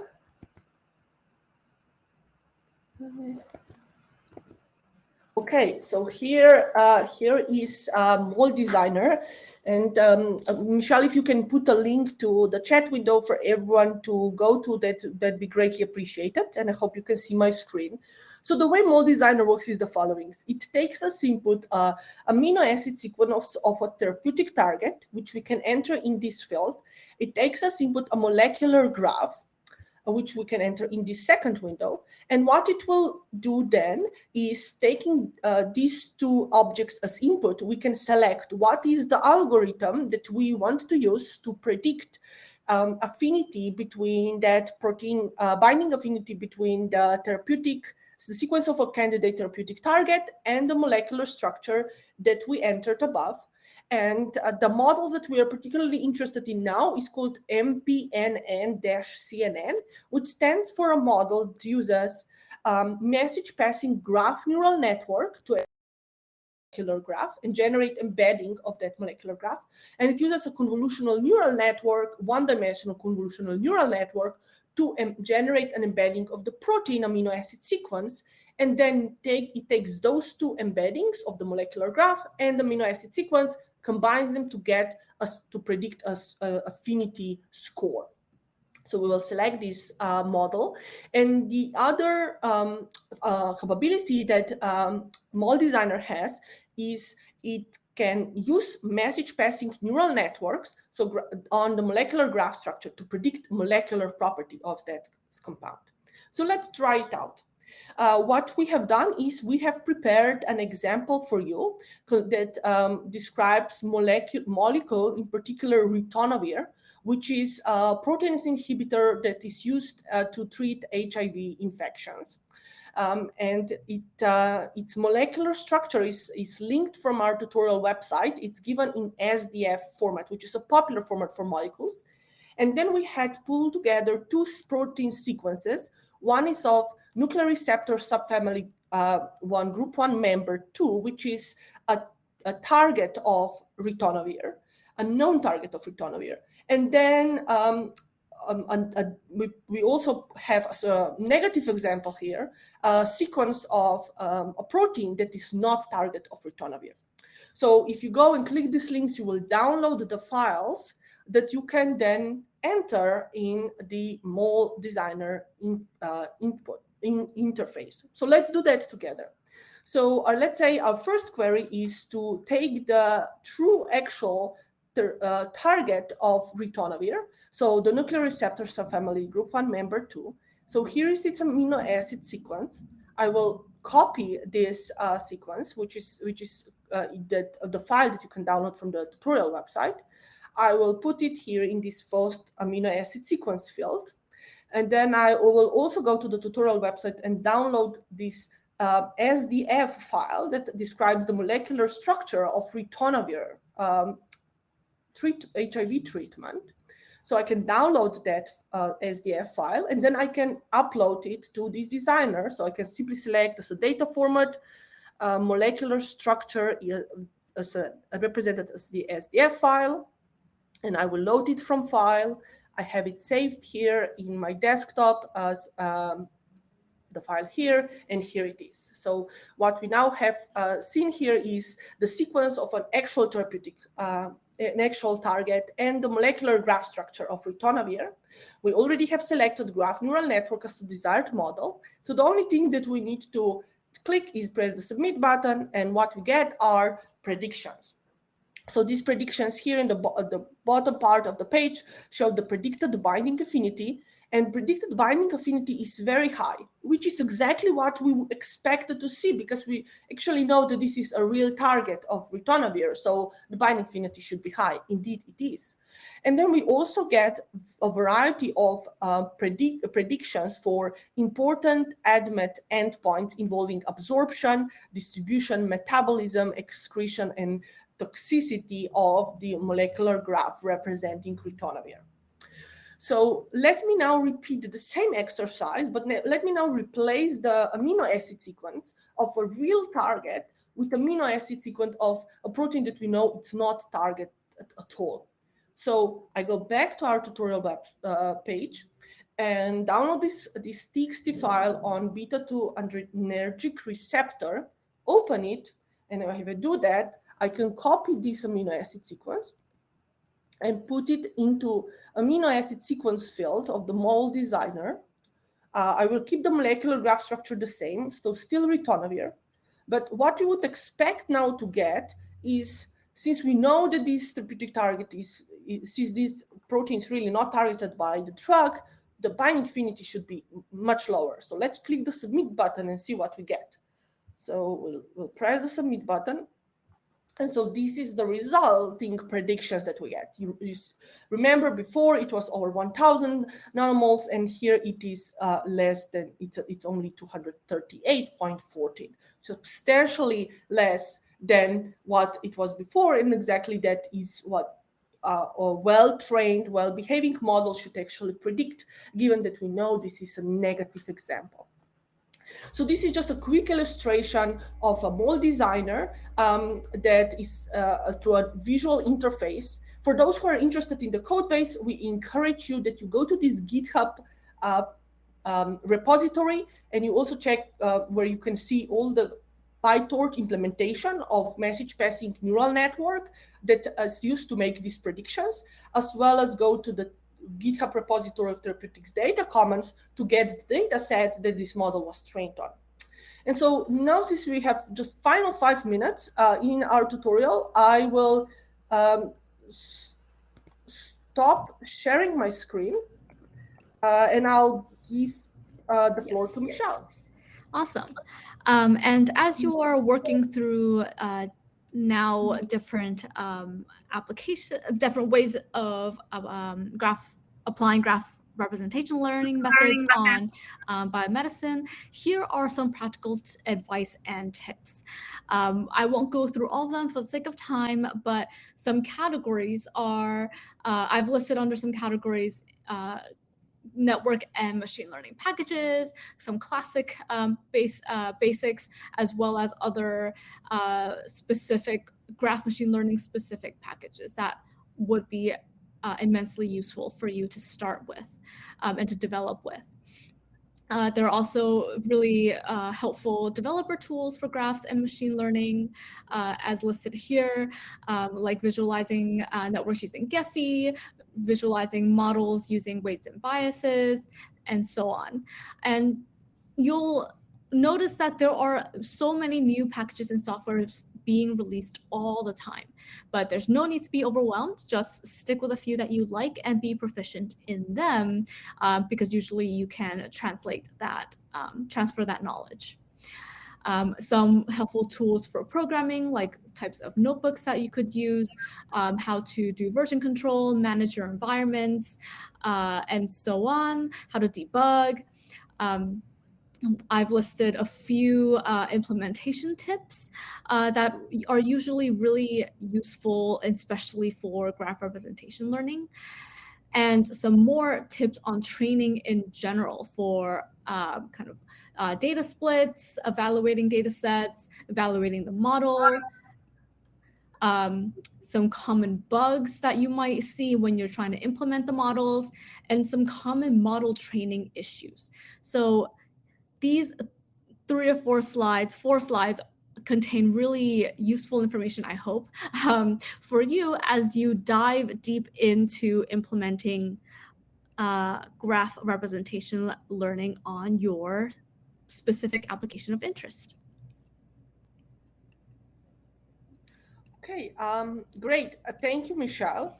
What we wanted to emphasize is that these materials are available from the tutorial website, so you can go in your own time through the list of packages and ideas for things to check in your models before you deploy them or implement them in practice to make sure that your code is bug-free and models realize their full potential for performance.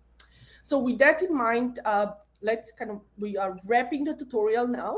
I hope you have learned something new and you have enjoyed learning about graph representation learning and seeing the exciting broad area of applications that graph representation learning algorithms can help advance.